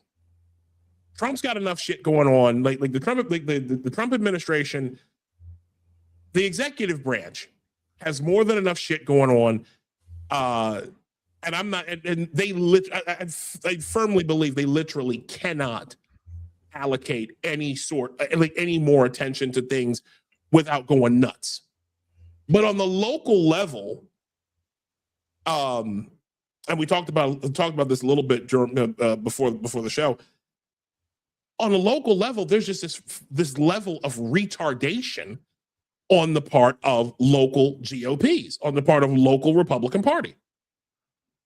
Here in New York, we've had Kathy Hochul. This is a lady who told, who said in a conference she was at in 2024, told the people, young black kids in the South Bronx don't know what a computer is. The next year goes and tells black folk not to spend their little rebate money all in one place. At the liquor store specifically. Kathy Hochul, it's hilarious, right? I mean, and they can't. Wait, what's that, Stu? It's like the Chappelle Show skit. Yeah. So you literally have, and they also can't get an ID either. Black people have no idea how to get it. Exactly. We can't. We just can't do it. Everybody else can. We can't do shit. We can't. Everybody else can, but black people can't. Black people can't get an ID. That's too much for black people. But we can get some malt liquor though. We can get some St. Ides. They know where to find some malt liquor. Right. Well, malt liquor actually is really good for beer battering fish. No, but of course. The point is, what I'm trying to get to is that Kathy Hochul is more vulnerable than she has ever been in her political career. But what has happened? Elise Stefanik, who was the strongest candidate, dropped out not only of the governor's race, but dropped out of politics altogether because she was a congresswoman in upstate New York. You had I can't remember. There was another gentleman who was running, and the local GOP didn't want him running. I am not convinced, and maybe and I want to ask you, like, what have you seen regarding this? Why are your local GOPs so retarded, and why aren't they taking this more seriously in terms of running good candidates who could combat some of this shit? Because the right candidate, because hear me out for a second, the right candidate could immediately remove Zohran Mamdani from the office of mayor. Because you know how I know this? Because Hochul was about to do it to Eric Adams. What are you seeing in that regard? Because I just don't think Republicans are taking this seriously.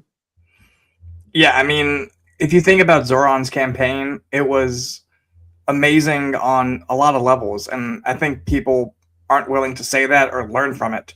Like, even the colors of his campaign were designed to mimic things that you knew in New York City, like the exact shade of yellow of the taxi cabs, or like the outline. I mean, stuff like that, where it's like, it's almost invoking like nostalgia in you. It feels like the sort of advertising, like high level advertising, and everything from like his social media clips to the ground level people he got, to even like the influencer army. Like, if you were to go into your local GOP office and say, hey, do you guys have like influencers that you work with on like messaging points? They would probably say like, what's an influencer? I mean, I think it's at like that point where it's like the level of like tech know-how does not exist. I certainly know on my local level, it does not exist. They can't even put like a good graphic together to like share about like the candidates you should vote for.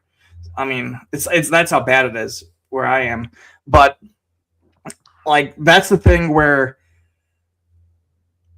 I imagine a lot of like their thoughts are outsourced to like someone who helps them, who doesn't have the know-how. And as a result, you get like these kind of like half-assed campaign responses. That's not how the DSA does not work like that. No, like, they don't. Like, example, last night, Progressive Victory had a fundraising call, and they had a bunch of candidates on to talk, to meet with people. They had Hassan Piker and other kind of like leftists like Vosh, like host panels, and they answered questions, and they got FaceTime with people, and that is a recording that will probably go out in an email blast at some time this week to get more eyes on it. I mean, stuff like that. Like, that's not something that really happens on the right in terms of like really good high level marketing and outreach. So that's kind of like where I'm like, we're dropping the ball, because the DSA is totally happy to play the game of inches and build their power that way.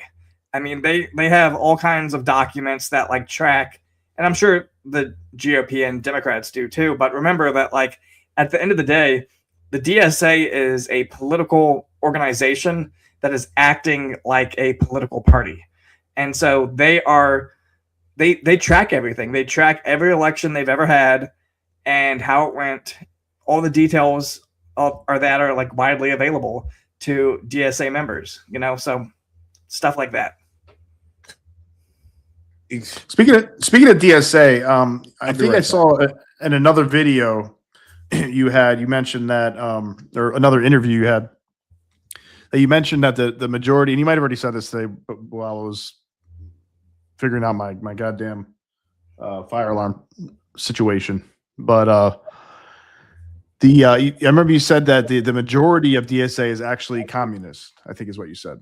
Yeah. like what percentage would you say is communist? So that metric is based off the composition of the National Political Committee. And so those are the 25 top leaders who decide close to everything internally inside DSA on a national approach. So in 2025, they had their convention and they voted and nominated people to the National Political Committee. And they also, I mean, it was kind of like a nonsensical statement they had, but they actually had in writing that you couldn't be a communist and be in DSA because DSA was, at the end of the day, democratic socialist. And they got rid of that. They got rid of that technical little piece in their constitution, pretty much. So the NPC becomes like 51% communist, like hard communist. Like there is a caucus with multiple leaders on the NPC called Springs of Revolution. And Springs of Revolution is pretty much their like anarchist wing of DSA. And they define themselves on the fact that they all have experienced some sort of revolution, whether that was Arab Spring, Student Intifada, the George Floyd uprisings. And that's how they define themselves, is that they want to create chaos in the streets and to create a base for the revolution. They want to be the vanguard of the revolution. And those are national. You have like, I want to say 3 members of the 25 on DSA's NPC are Springs of Revolution. Okay, I need to. There's a very. Did you catch that, Isaiah, before that I asked him because I heard him say in another video that he was that he realized that the majority of DSA are not communist, technically. Maybe like 51%, I think is what he just said. I got that. Like hard communists. Like hardcore. Okay, so yeah. Okay, so more than not just like, kind of communist. Yeah. But well, I guess I was startled by the last part of what you said, where like you have the anarchists who want to create havoc in the streets. I have a very deep concern about that because of something that I saw, and just bear with me for a second while I pull it up, because this is something that's about to happen in New York City that genuinely frightens me. Pride Parade? Okay. Pride Parade this year? Genuinely frightens me. Hold on. Because I'm trying to find it. I'm trying to find it right now. Here we go. Wait a minute. Give me 1 second. As I'm trying, because what they're doing, here we go. I want to play this because I think this is very, very important and actually could tie into this.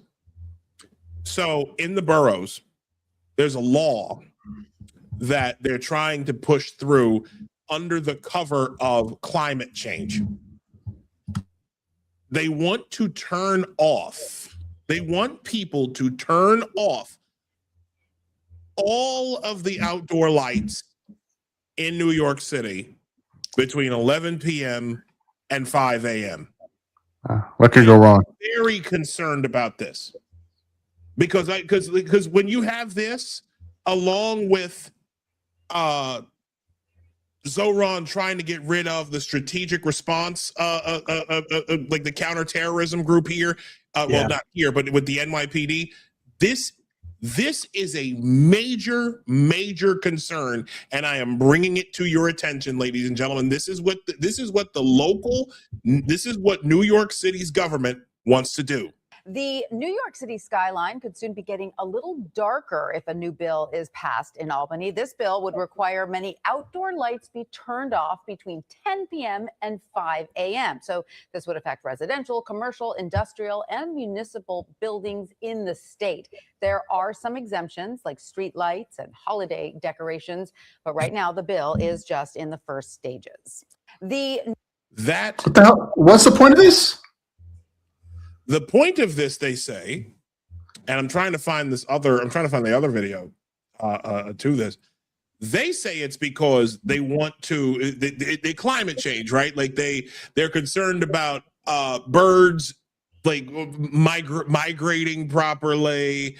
Yeah, like they're literally, dude. I am not joking. It sounds like they're trying to like make it easier to commit crimes, and that's my concern. Sneak around and not get identified and that sort of thing. Maybe commit terrorist attacks. Concern. That's my big concern. What's your reaction to that, Stu? I mean, it makes no sense. I mean, people should be free to turn the lights on and off. I mean, why even control that? I mean, it makes like a vein on my head pop. To be honest with you, but yeah, like it's such a restriction on like one's freedom. Like, why even put that out there? I love how the media just kind of like when they're talking about it, they don't seem to think it's a bad idea. You know, nobody's. I mean, maybe in a longer clip they do, but nobody's like, why are we doing this? There's. I really don't. I don't get it. I don't get it. And what drives me crazy is that with this whole lighting thing, you want all the buildings to turn off the lights. You're creating. You are literally creating the conditions for criminals to do what they want to do under cover of night. Mm-hmm. I have already there have been women's groups here in New York State who have basically said, no, this is a bad thing. This Smart is women. This is not okay. Yeah. This is going to put us in danger. You're you're trying to you're openly putting people, men and women, because listen, one guy could do, and God forbid, but one guy could do a lot of damage to one woman. But with these roving bands of thugs that go around, they could do damage to a guy like me. And not just that, terrorist attacks potentially. Somebody planning a bomb under someone's car and somebody's apartment and the train. You know, anywhere that they could be that could be used to cause a lot of damage, kill a lot of people. On top of that, you have Mamdani. Weren't they supposed to hire like 5,000 new cops, but now they're not doing that? And that didn't happen. Yeah. Is that still going on? They're not. They have a hiring freeze, and they're supposed to hire 5,000 cops. They froze the hiring. Yeah, they froze the hiring of the cops.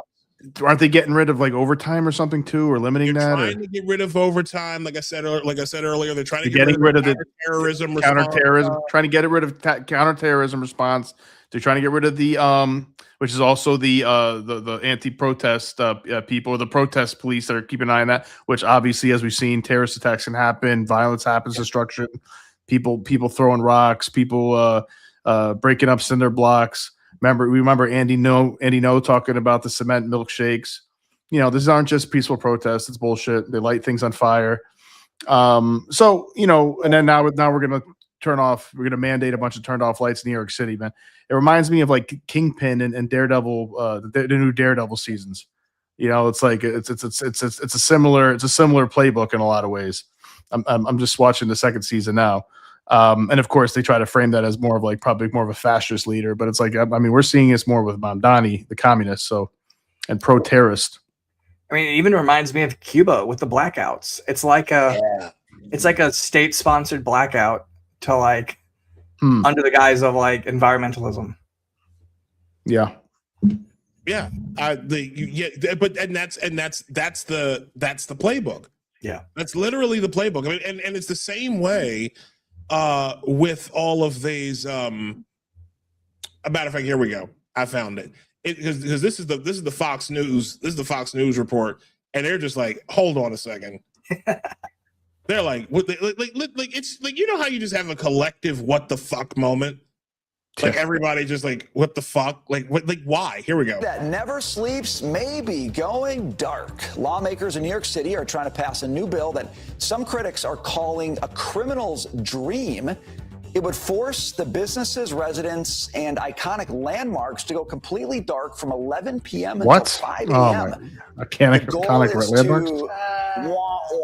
Save energy, avoid light pollution, help migratory birds. Not course. everyone is on board. One ex-user reacted to the legislation, writing, quote, criminal gangs approve this message. Yeah, another writing, good, then criminals can maraud the populace under cover of darkness as intended. Yep, people are on it. Gosh, who comes up with these ideas? I have an idea of where this came from. Remember when he went to the prisons to visit with prisoners recently? The mayor did? Yes. I think he crowdsourced that idea over there. Everybody got any good ideas? Good. Yeah, if we could turn all the lights off, and I could steal That's a good one. Yeah, that's a real good one. Holy How shit. about that, man? Too him going to the prison too to hang out with prisoners who, you know, some of them I'm sure were killers, rapists, terrorists, and you're going to see them like. Word. So, yeah. So, Stu, the last thing I'll ask. Oh wait, no. Brazil. Oh yeah. Talk about this real quick. Yeah. Let me bring up Brazil, because there's some stuff going on up here. Bring us up to speed. Wait a minute. Where's it at? Because this is the third thing. What? Shit. Did I lose it already? Hold on. I'm just trying to. Give me a second here. Trying to pull it up. I mean, I still think we could talk a little bit more about Cuba. Let's go. Let's do it. What else we got? What else we got? So the thing with everything with Cuba is that, you know, we don't 100% know what the programming this youth brigade, which included like Ilhan Omar's daughter, received. Like in past years, they've done a lot of stuff around Cuba's medical advancements and like the regime propaganda around that. Yeah. Like Cuba has cured cancer and Alzheimer's and diabetes, and they've done some good work in that field, but nothing as like extreme as like miracle cures. But one thing that kind of kept coming up in comments that like leaked out on social media was a lot of messaging around anti-imperialism and even North Korea. So Manolo mentioned how we need to think of Cuba, Iran, and North Korea as one unified anti-imperialist project. And then Madeline Pendleton, who put out like her video on the Youth Brigade, she put out a video and she talked about what it was like to be on the bus and meeting Ilhan Omar's daughter and, you know, everything that was going on behind the scenes. So she kind of spilled all this kind of like internal gossip. And a lot of it was about like driving by the North Korean embassy and everyone cheers about it. And it's just like, it's really crazy to me, like going back to like the beginning of like, are we really at the point with young people where they're pro North Korea? I mean, I feel like, what have we done wrong that this is like the new logical conclusion for young people? It's what I said. I mean, they're indoctrinating kids to be super friendly to Marxism and communism and socialism, and not giving them the other side of the story. I mean, they're starting earlier and earlier, and even when I was growing up, you know, I'm an older millennial. It's like, you know, I don't really remember hearing too much about communism. Yeah, you know, I remember starting to learn about social justice a little bit. Not much about communism. All I remember was like kind of Lenin. I remember a little bit, but I didn't learn shit about China and Maoism or anything else after that. Really, I learned a little bit about the Bolshevik Revolution and how Lenin seemed like he wasn't such a bad guy, and they just messed it up this time, but it was a good idea. And then like some Stalin maybe screwed it up or something. Like that was kind of the gist of it or something. It was I remember it being a very short portion of a chapter, and I didn't even go to like an elite school where like they were really pumping that kind of stuff in people's brains, but so you have that, and now it's just gotten worse and worse and worse. It's popularized, and you have social media. And also, on top of that, you have people being taught to hate their country, being taught to say that capitalism is the root of all evils. The United States and the West are the root of all evil. Everything we got is from colonialism and exploitation. Men are one of the biggest problems on earth. If women were in charge, they would make everything work right. Marriage is oppression. Marriage is patriarchal oppression. We need to abolish the nuclear family. Yeah. We need to queer the children. We need to trans the children. You'd probably be happier if you got your balls cut off or your breast removed. Then that'll make your life better. Crazy shit, absolutely crazy shit. And that's how we've gotten here. And people don't know their history. The kids don't know their history, and they're being indoctrinated. And that's a big problem. And so pop culture backs it up, and social media backs it up, and the media turns a blind eye to it. The media, half of them are indoctrinated in stuff too. The younger people in the media, and they don't want to slow down the revolution. I mean, that's what's going on, man. Yeah, I mean, and like the crazy thing, like about all of that is that, we know this is like the ideology behind this Cuba trip, and then Ilhan Omar comes out and defends it. And says that she's proud of her daughter for going on the trip. And even her comments at No Kings mentioned Cuba as well. That, America is hurting Cuba. And like my mind goes, like, was there no one in like federal law enforcement or national security who like sat down with Ilhan Omar and said, hey, we think your daughter is being targeted by a CCP influence op because they want to take her to Cuba? Like, did that happen? I would like to know if that happened. Yeah, same. I don't know how we can allow that stuff. We shouldn't be allowing like foreign nations, hostile nations, to tamper with our kids, tamper with our people do that. To me, that's treacherous. That's treacherous behavior. Yeah. Like I would like you should stay there. You could stay in that country now. That's what you want to do. It's unforgivable. It's completely unforgivable behavior. I've never. The fact that there's so much seditious behavior just being practiced like out in the open. Yeah. Really?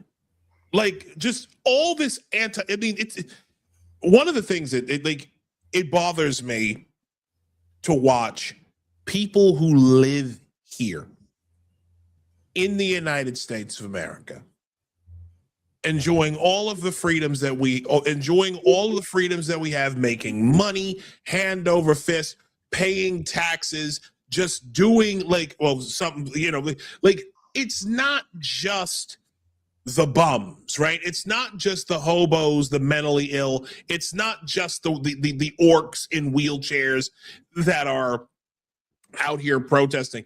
There are fuckers with jobs in the streets that are actively looking for this, that actively pursue communist ambition, communist takeover here in the United States, because for some odd reason they think they're going to get a piece of it. Yeah, I mean, it's crazy to even look at like DSA's national leadership. Like you have so many people have like super nice jobs who are in the top leadership. And like, once again, it goes back to like, how does your mental math still take you to, we need to destroy all of this, like that you've been benefiting from like all your life? I mean, it baffles me. But like, if there was one thing that I wish like more people realized, is that DSA and so many of these groups are really international. Yes. Like if you think about everything that DSA's leaders do on an international scope, I think people would be baffled. Like they have like an entire budget that goes to international travel for their top leadership. So you had DSA leaders in Sweden, England, Mexico. The guy wasn't a national leader, but like you had Venezuela representation for in the delegation right before Maduro got captured. They've gone to Cuba, they've been to Colombia, and that's all like in the last 6 months. And even with like the Mamdani campaign going on, you would think that would be like where all of their attention would be. No, I mean, they were very much focused on like an international outreach effort as like, hey, we are the new face of the American left and we want to be friends with everyone. And you even had like the youth wing of like this one far left German party reaching out to DSA and saying like, hey, can you do a support document for us? We're having some trouble right now and we need some backup. Like, I don't think the average person realizes that like the international left sees the DSA as like the heir apparent. Mm-hmm. Oh my God! That's why I'm happy to see Cuba get gobbled up. I'm happy to see Venezuela get gobbled, but like these are training grounds for some people who want to subvert us. These are places that are friendly to Russia and China, and having their weapons here. They're in Iran. They're terrorists here. People training there, and being close in our hemisphere, close to us, and being threats to us. And I'm very happy to see them under the control and under the thumb of the United States. And I hope we completely neuter both those countries in that regard, and are able to actually return them to some form of capitalism or some form of where they can get some money for the people, to feed the people, and get democracy going back in those countries, and have them hopefully friendly to the United States, as I imagine they will be, because living under those conditions for so long is going to make you hate. I think it would probably make you hate those systems for the most part, unless you're part of the lucky ones that are friendly with the party. Yeah, communism is a pestilence that must be purged from the earth. I don't care what anybody says. I don't care how angry people might be, but communism and like everything about it, soul sucking, enslavement, like you said, soul sucking, soul crushing, completely subsumes the individual into this collective, and the collective serves the state. Everything is about service to the state. I don't want to live this way. I do not want to live this way at all. And I'm sure, and I'm sure there are people within the sound of my voice tonight who feel that exact same way. Y'all need to seriously. Y'all, ladies and gentlemen, please be vigilant. We have to look out for this on every single possible, especially on the local. Because listen, they want. I'm telling. Matter of fact, I want to make sure people see me. Okay. The American left in this country right now is counting on you to be hyper fixated on everything at the federal level. I'm telling y'all this. I'm telling you for your own good, folks. The action's local. The action is local. Yeah. They want you hyper fixated on things at the local level, on the federal level, so that you do not pay attention to what's going on in your cities, in your states.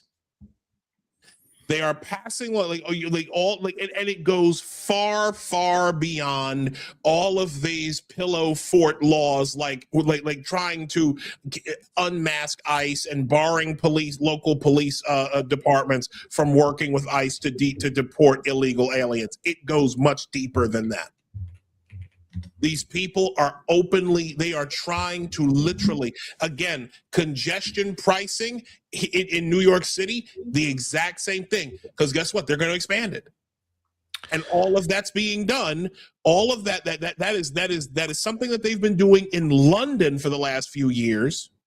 They're doing this right now because the ultimate goal is to get you out of your cars and into public transit that they are not doing anything to fix or make more reliable or get the bums and the criminals out of the system. They're not doing any of that.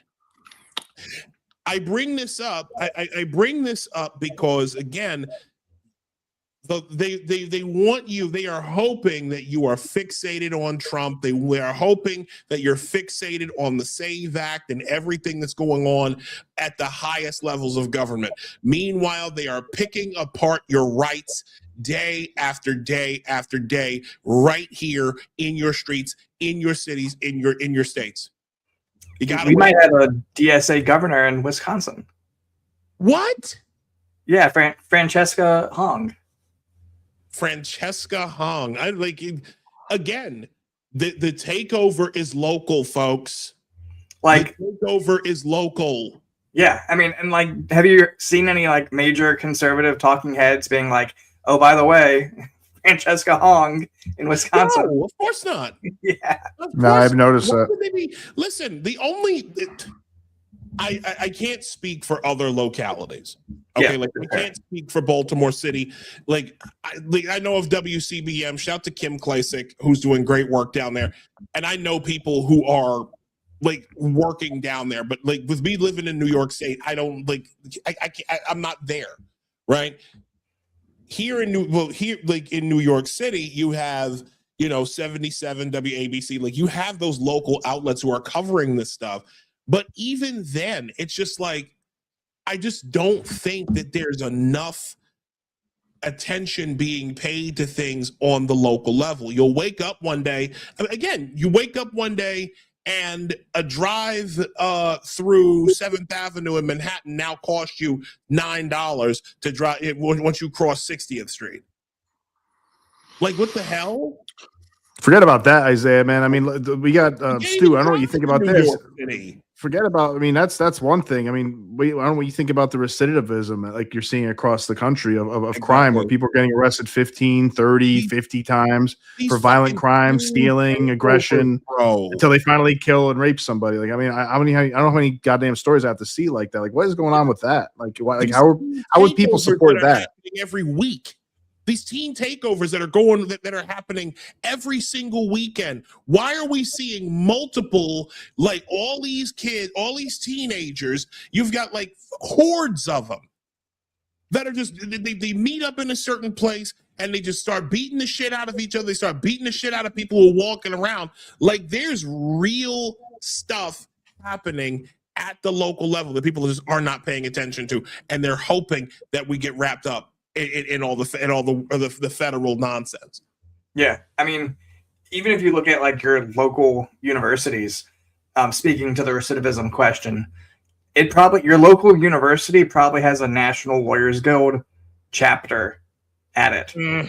They have like 100+ chapters at universities across America, and there are going to be professors there who preach insane things that enforce the notion that leads to these recidivism questions. Like I saw a professor, I made a clip of her, but she was discussing how domestic abuse is an example of like white fragility, and like enforcing it is a sign of racism if you are like against domestic abuse. Kelly Orens she's at the University of Virginia now, but she had been a Berkeley scholar under Kimberly Crenshaw, I believe. Wait. Yeah, it's that crazy. It is. But that was something. What do you say to that? I don't know. Are you can't be serious. I'm dead serious. Let me see if I can find it for you real quick. I'm not surprised at all. But that's how crazy the legal theory is, and this is a respected law professor. This is a law professor at a top 5 public, actually at a top 5 law school. Yep, not surprised to hear that. You're saying totally radical that enforcing domestic violence law, these people believe that enforcing domestic violence law is white supremacy? Let's see. The criminalization of domestic violence was, although mostly to white feminists, seemed like progress for women's rights, it actually enforces the carceral state. Let me get this for you. I mean, it's called committing a fucking crime and getting punished for it. I mean, imagine beating the this is carceral state bullshit. This is out of your wife. Getting arrested for beating the shit out of your wife is white supremacy. Women need to be protected, man. Hold on a second. Hold on a second. Here we go. And look at this. White women are the most dangerous animal in the United States of America. I'm going to read. Hold on. Let me just pull this up here. This is horrifying. This is horrible. You'd think treating domestic violence, Kelly, UVA law professor Kelly Oriens, citing her CRT mentor Cheryl Harris of UCLA. I got an ex-girlfriend that graduated from that school. Abolitionist Angela Davis argues that even that, you know what? I'm gonna just let this. Here we go. One of the most profound lessons from CRT, and I had Professor Harris as my professor for my intro classes, was really about the dangers and the consequences of seemingly liberal reforms. Like as Angela Davis has talked about extensively, it's at one point, prisons were considered the progressive alternative to a more archaic and more punitive system. The criminalization of domestic violence was, although mostly to white feminists, seemed like progress for women's rights. Drug court and diversion programs, to some still, are a progressive alternative to incarceration. And when I was working to end the practice of juvenile life without parole, we were saying over and over and over, just let folks, live the rest of their lives under supervision. One of the most profound. What the fuck does that even mean? I mean, she's a fascinating case because her husband is equally radical and had like all kinds of crazy connections to like militant groups. And once again, dad was like involved with the Clinton administration, and he had like a rich kid gone radical, pretty much. I mean, tale's almost time. But yeah, this is what leads to these kind of crazy legal theories. And that I posted that clip because like that's what like Mom Donnie talks about when he's talking about like community-based alternatives of like, so we're not gonna punish, like you're not gonna send an officer to a domestic abuse situation. You're going to send a therapist, social worker, a therapist. Yeah. Or we just supervise them. Supervise. They're saying that they're talking about supervising people, right? So I assume that means like you have a violent repeat offender, but you don't want to put him in jail because that's bad or something or racist or some. I'm going to say this right now. But just let me finish the thought. So you don't want to do that. So what you do? I guess you said like a probation officer to see him once or twice a month, or once a week, or once every 2 weeks. What do they do between another? Is a probation officer with them all the time? Is there a time where maybe they're going to get a slice of pizza or go out for a couple of drinks and they end up killing somebody, raping somebody? Like, is your probation officer going to stop that from happening? What does that mean? How is that going to work? When you have people who have no impulse control, obviously they're violent. They might have some mental illness. That's not going to work. And then somebody gets killed. This is, what this sounds like to me. It's stupid, but I'm telling you, I'm gonna say this right now. It's not for us. It's not for us. I'm gonna tell you exactly what that is. That is operational preparation of the environment for Muslims and Sharia law. I'm telling you right now that is. I feel it.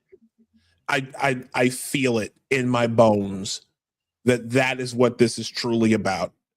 This is about prepping the environment for Sharia law, because please understand, in Islam, they beat the husbands can beat the shit out of their women. Happens all the time. They have honor killings and stuff like that. There's something, because think of the darkness it takes. The darkness in your own, to literally cook something like that up, and to think of some type of legal theory. It's not just as simple as they don't do. Again, had a conversation about communists earlier with one of my best friends, and I was telling him these people don't operate. These people don't do things unless it's one, consistent with their ideology, and or operational and advancing the agenda. And it might not be just Sharia law. I think it's also subversion and demoralization, if not that. Too. You know what I mean? I mean, That it's just too. like, hey, how can we make people more pissed off, more confused, more scared, more anarchy, more chaos, so that systems break down and people go to more extreme things to population. Yeah, it's abuse population. It's to make people crazy, honestly, and to make people feel like the system doesn't work, so then we can have a revolution. Exactly. Yeah. I've never, like I said, I've never seen, like, this is bad, y'all.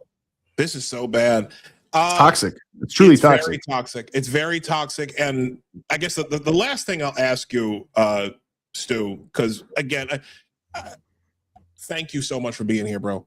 This was great. I love this. I am so. We'll have you back on, brother. We feel free to look. We'll have the entire Manhattan Institute on. I love you boys. I think y'all are doing great work. I love the Manhattan Institute. But my question to you, quite simply, is where do we go from here? I think we need to start winning, and we need to start being the adults in the room and being unapologetic about being the adults in the room. It's at the point where, like, hey, I mean, we can do all kinds of beating our chest and hoorah, but we need to have good policy. We need to be winning hearts and minds. And, like, all the tactics that we've seen the left use over the past decades, where they've been effective at grassroots and even, like, simple things of just, like, very good outreach. Like, they're like, think about, like, someone like Scott Pressler and all the good work that he's done just getting people to register to vote. When you think of an organization like the DSA, everyone, like, the DSA has like 10,000 Scott Presslers. And, like, the conservatives have one Scott Pressler. One Scott Pressler. You know, so we need to be empowering the people who are dynamic and make a big impact, like a Scott Pressler. And we need to be able to have victories that actually show that, hey, this is a good policy. Like, something that happened was the buffer bill around places of worship. So you can't go around, like, a church or a synagogue and protest it.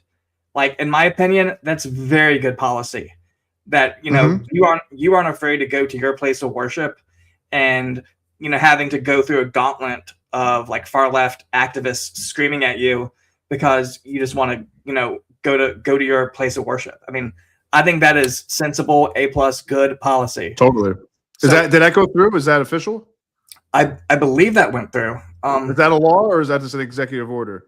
No, that was a city council law. Let me double check. I believe that went through.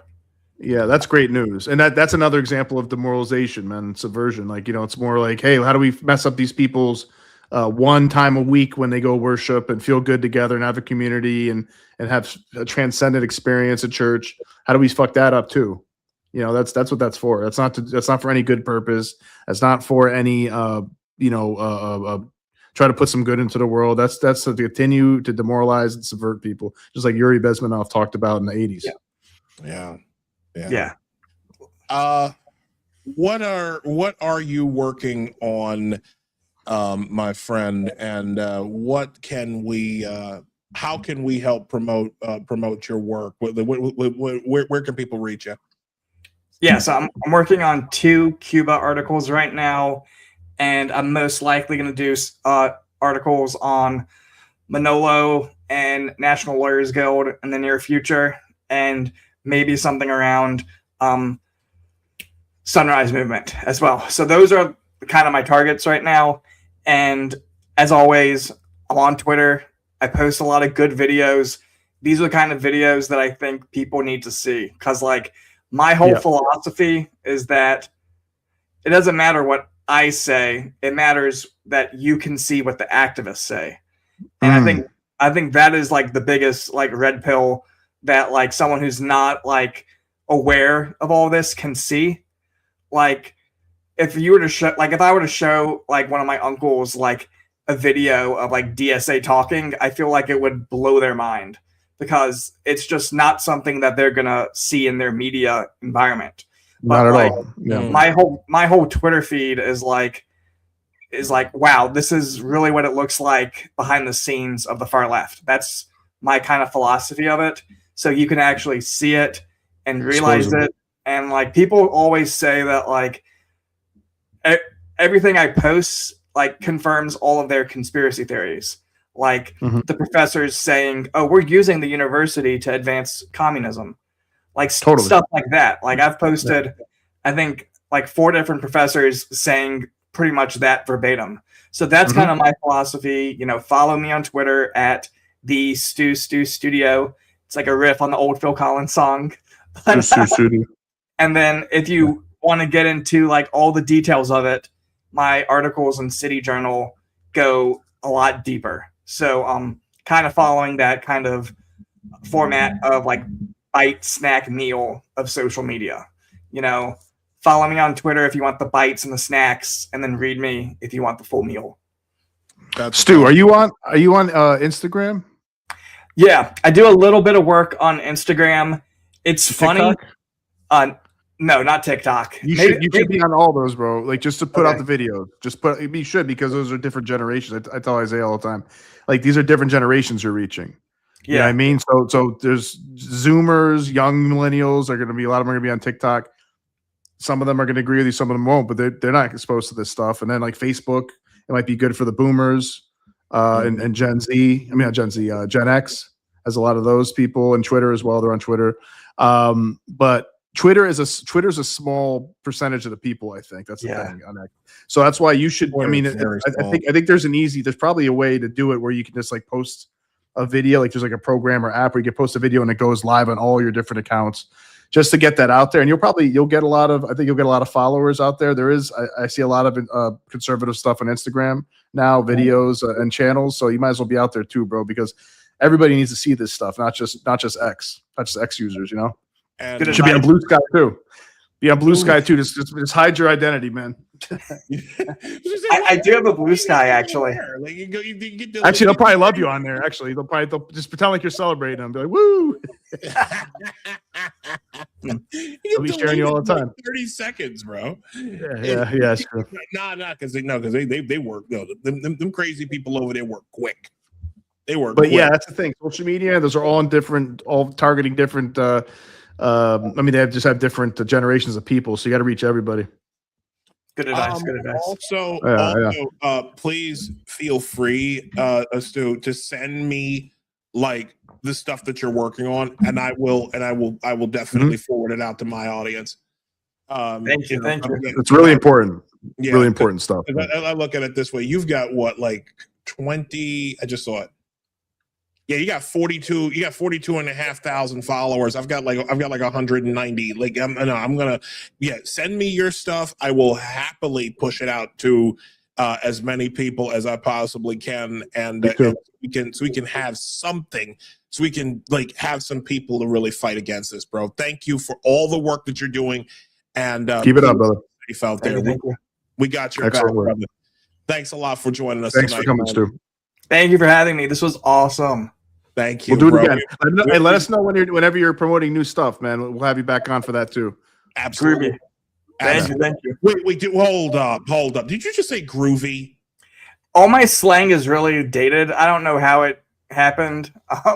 So I say groovy and rad a lot. I don't know why. It's just, I don't know. I've heard it. I've heard that. Jim. Oh my God, he's Earthworm Jim. Earthworm Jim.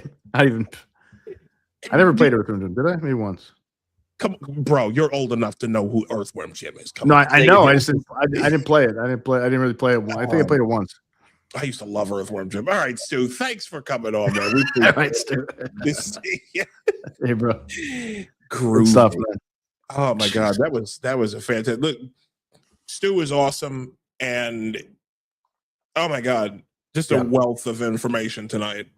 I love guys like that. They're exposing that stuff because like people don't believe it. They just don't believe it. Yeah. can I be honest with you though, Nino? Like sometimes even I don't believe it.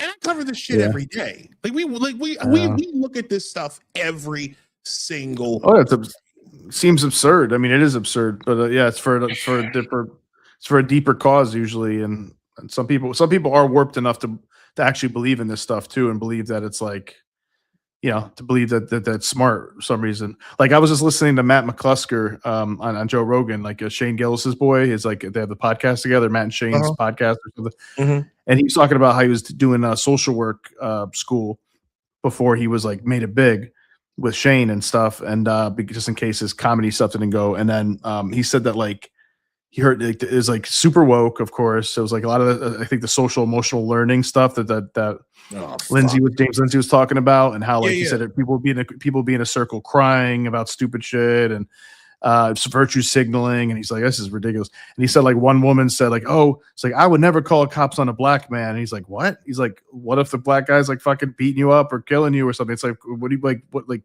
Some people are just immune from the law or something. Like doesn't matter what they're doing. You don't call the cops. Call the cops on anybody who's committing a crime, a bad enough crime. You know what I mean? What the fuck are you talking about? Like, what kind of thing to say is that? It's ridiculous. I just it's so deranged. It is. We're working through deranged times, and it's funny that you mentioned that, because like think about like what if he's like you saw like any guy, black guy, white guy, whatever, and you say, oh, I don't call the cops on that race, and that guy's like trying to rape somebody or trying to kill somebody. It's like, okay, well, I'm not going to call the cops because that's racism. Then they're going to do it again to somebody else. They'll do it again to somebody else. It's like you just let that person, you just put a lot of other people in danger. Like that's completely immoral, dude. That was the stop snitching movement back in the late 90s, early 2000s. When I was like in the late 90s, early 2000s, I thought that was like a fucking Dipset movement. I thought that was like just like gangsters like that. Dude, I heard that we used to see that shit all the time when I was growing up in Baltimore. Like I get that from the streets. I get that from like gangs and stuff. I understand that lifestyle, like how that would work, but like you see people, if you're a normal person, you see somebody like getting killed, robbed, raped, or like stuff like that kind of thing. It's like, yeah, you should fucking call cops, man. But yeah, I mean, come on, Kaylee, like there's some new guy delivering Kaylee her pad thai, and now there's an SA risk. It's like you should call the police. Like you don't have to. You know what? I'll give you a good example of this. This happened because I got New York war stories, bro.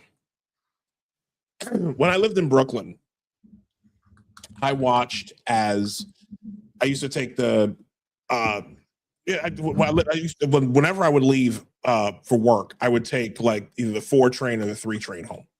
Okay. And one night I was coming home. I don't know if I was working that day or not, but I saw this like deranged, like homeless woman, black woman, right?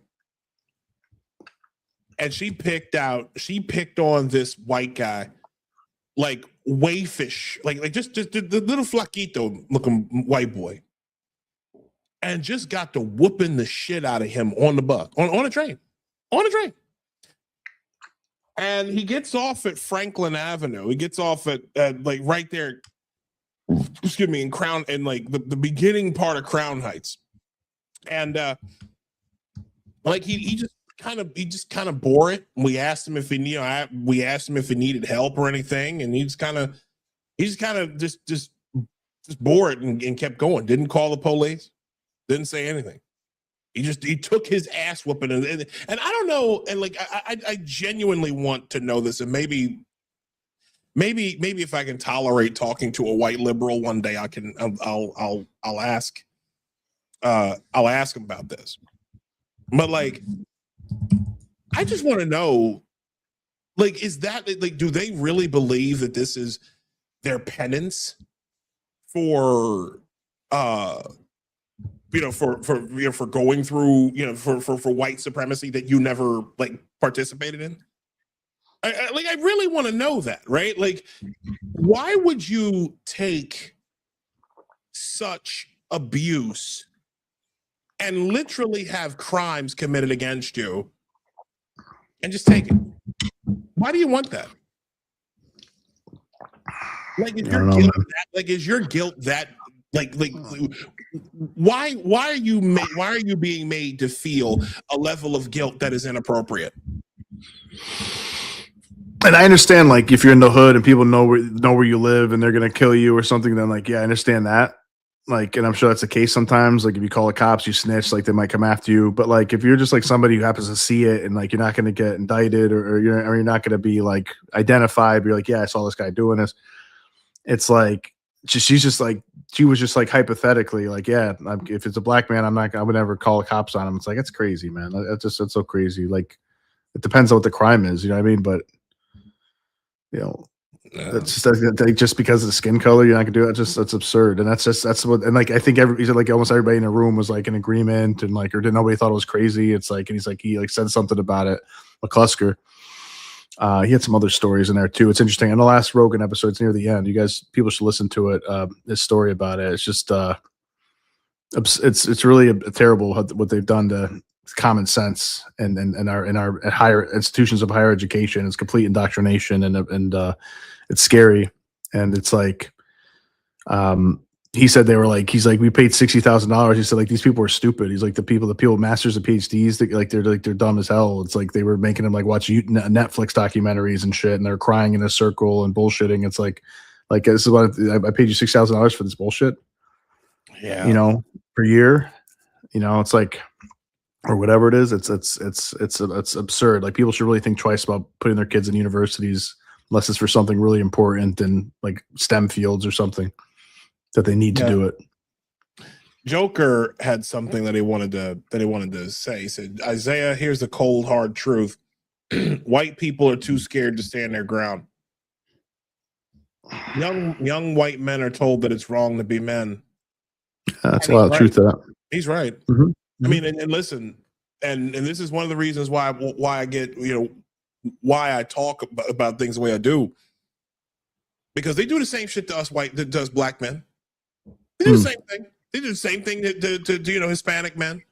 They don't like heterosexual. They don't like typical masculinity. Ask yourself why, as soon as they introduce the term toxic masculinity, ask yourself why every form of fucking masculinity became toxic. Mm-hmm. Every single form of masculinity, any single expression of masculine energy immediately became toxic. They want our societies to be defenseless. That's why. Exactly. And you know what? There's something else that I saw something, and I just know. Matter of fact, I'm going to share this. I'm going to share it because I think it's very important. And they want our country or society to fail, because that's a great way to do it, is to remove men from it and manhood and traditional masculinity. That's a great way to achieve that. Oh, of course. Now I'm gonna show you how a civil war would break out here in the United States. I'm gonna show you this, and honestly, this is why masculinity. I'm gonna show you exactly why masculinity is so important. Because see, in Canada, in the People's Republic of Canada, you literally have bureaucrats over there who are fully prepared to send armed people to Canadians' homes and take their guns from them. This is what happens when you bleed the masculinity out of people. I want everybody to look at this and understand where we are. The declaration period for firearms owners is scheduled to end next week. So far, only 2.5% of the estimated 2 million affected firearms have been declared, and 98% of firearms owners haven't made a declaration. So if they're not declaring by next week, what's your plan, Minister? The RCMP and other agencies will be available throughout the spring and the summer to do the collection. And you're saying that your plan is over the spring and the summer to deploy RCMP officers to go door to door to firearms owners and seize their firearms? These are additional resources. So these are those who are off duty, those who may be retired.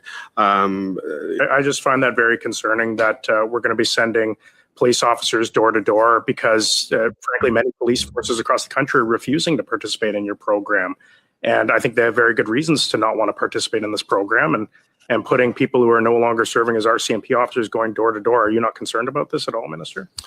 Well, I think you may not understand the full extent of the program, Mr. Lloyd. It's not a door-to-door program. It is a mobile collection will occur. The program that we have in place is voluntary, strictly voluntary. So they're not compelled to take part in the program, although compliance with the law is not voluntary. And that, as you're aware, as of October the 31st or 30th of this year, the amnesty that was extended expires. So after that amnesty expires, what's your government's plan for those firearms owners that might still be in possession of these firearms? Every police of jurisdiction will, as you're aware, need to enforce the law. Now, there it is. Imagine that. Authoritarianism, man, Canada.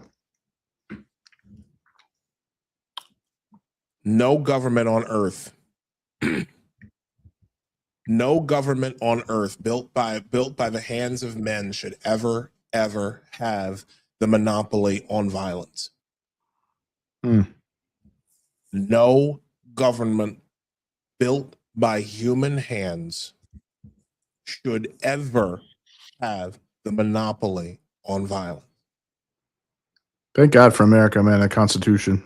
Even though I know the Democrats and the left are trying to get rid of that Second Amendment as much as they can. I know they would, but hopefully we stick to this Constitution forever. Because see, and this is why I tie it into masculinity. Because a masculine man would understand. A masculine man would know exactly what that is. And trying to neuter you, defang you. And exactly. Think about what happened here. We've had tastes of this here in the United States. Think about what happened to Daniel Penny a couple years ago. Daniel Penny here in New York City defended an entire subway car full of people from getting beat to death by a fucking junkie, Jordan Neely, who I saw many, many times over the years that I lived in New York City. There were two other men who helped Daniel Penny, a black man and an Hispanic man who helped Daniel Penny. Guess who was the one that got locked up? Guess who was the one that had the entire weight of the state of New York, the entire weight of the government of the state of New York coming for him? It was Daniel Penny. And it wasn't even so much about the racial component about it, because the race component was absolutely there. That was a big fat fuck you to white men. No doubt about it. But in the wider context, and in the wider context, neutering and all that, they wanted people to, they wanted everyone to know, they wanted men in particular to know that if you do attempt to defend anyone or defend your person, your property, or your family, we will come after you. We are the state. We will not allow you as an individual. We will not allow you as a man to do your duty. That's what that is what the Daniel Penny situation was. That's what you see in Canada in that example. That's what it is. The state is trying to monopolize. They are trying to monopolize use of force. And just like I said before, no government built by human hands must be allowed to hold the monopoly on violence. That is why the Second Amendment was written. The right to bear arms in the United States of America shall not be infringed. The Bill of Rights is not what the people can do. No, the Bill of Rights, folks, in our Constitution are laws keeping the government in check. The Second Amendment clearly states that the Second Amendment clearly states and affirms the inalienable right given to us by God that we can defend ourselves from tyranny and from tyrannical government. Yep. Yeah, and if we ever get invaded or something like that, you never know what could happen in the future. That too, protecting your own home as well. At mass shooters, you know, if you're armed, you could end that quickly potentially. Yeah. Instead of being at the mercy because cops aren't going to be there to save you frequently, you know, obviously. So terrorists are getting jumped by people, and it's like, you know, this is.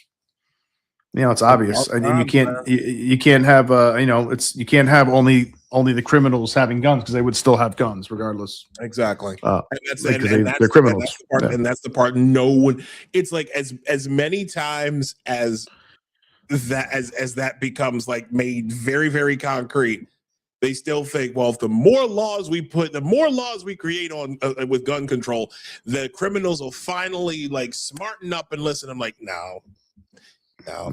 Anyways, they always find a way to get guns. Yeah. That's our show tonight, folks. We greatly appreciate y'all coming in and joining us.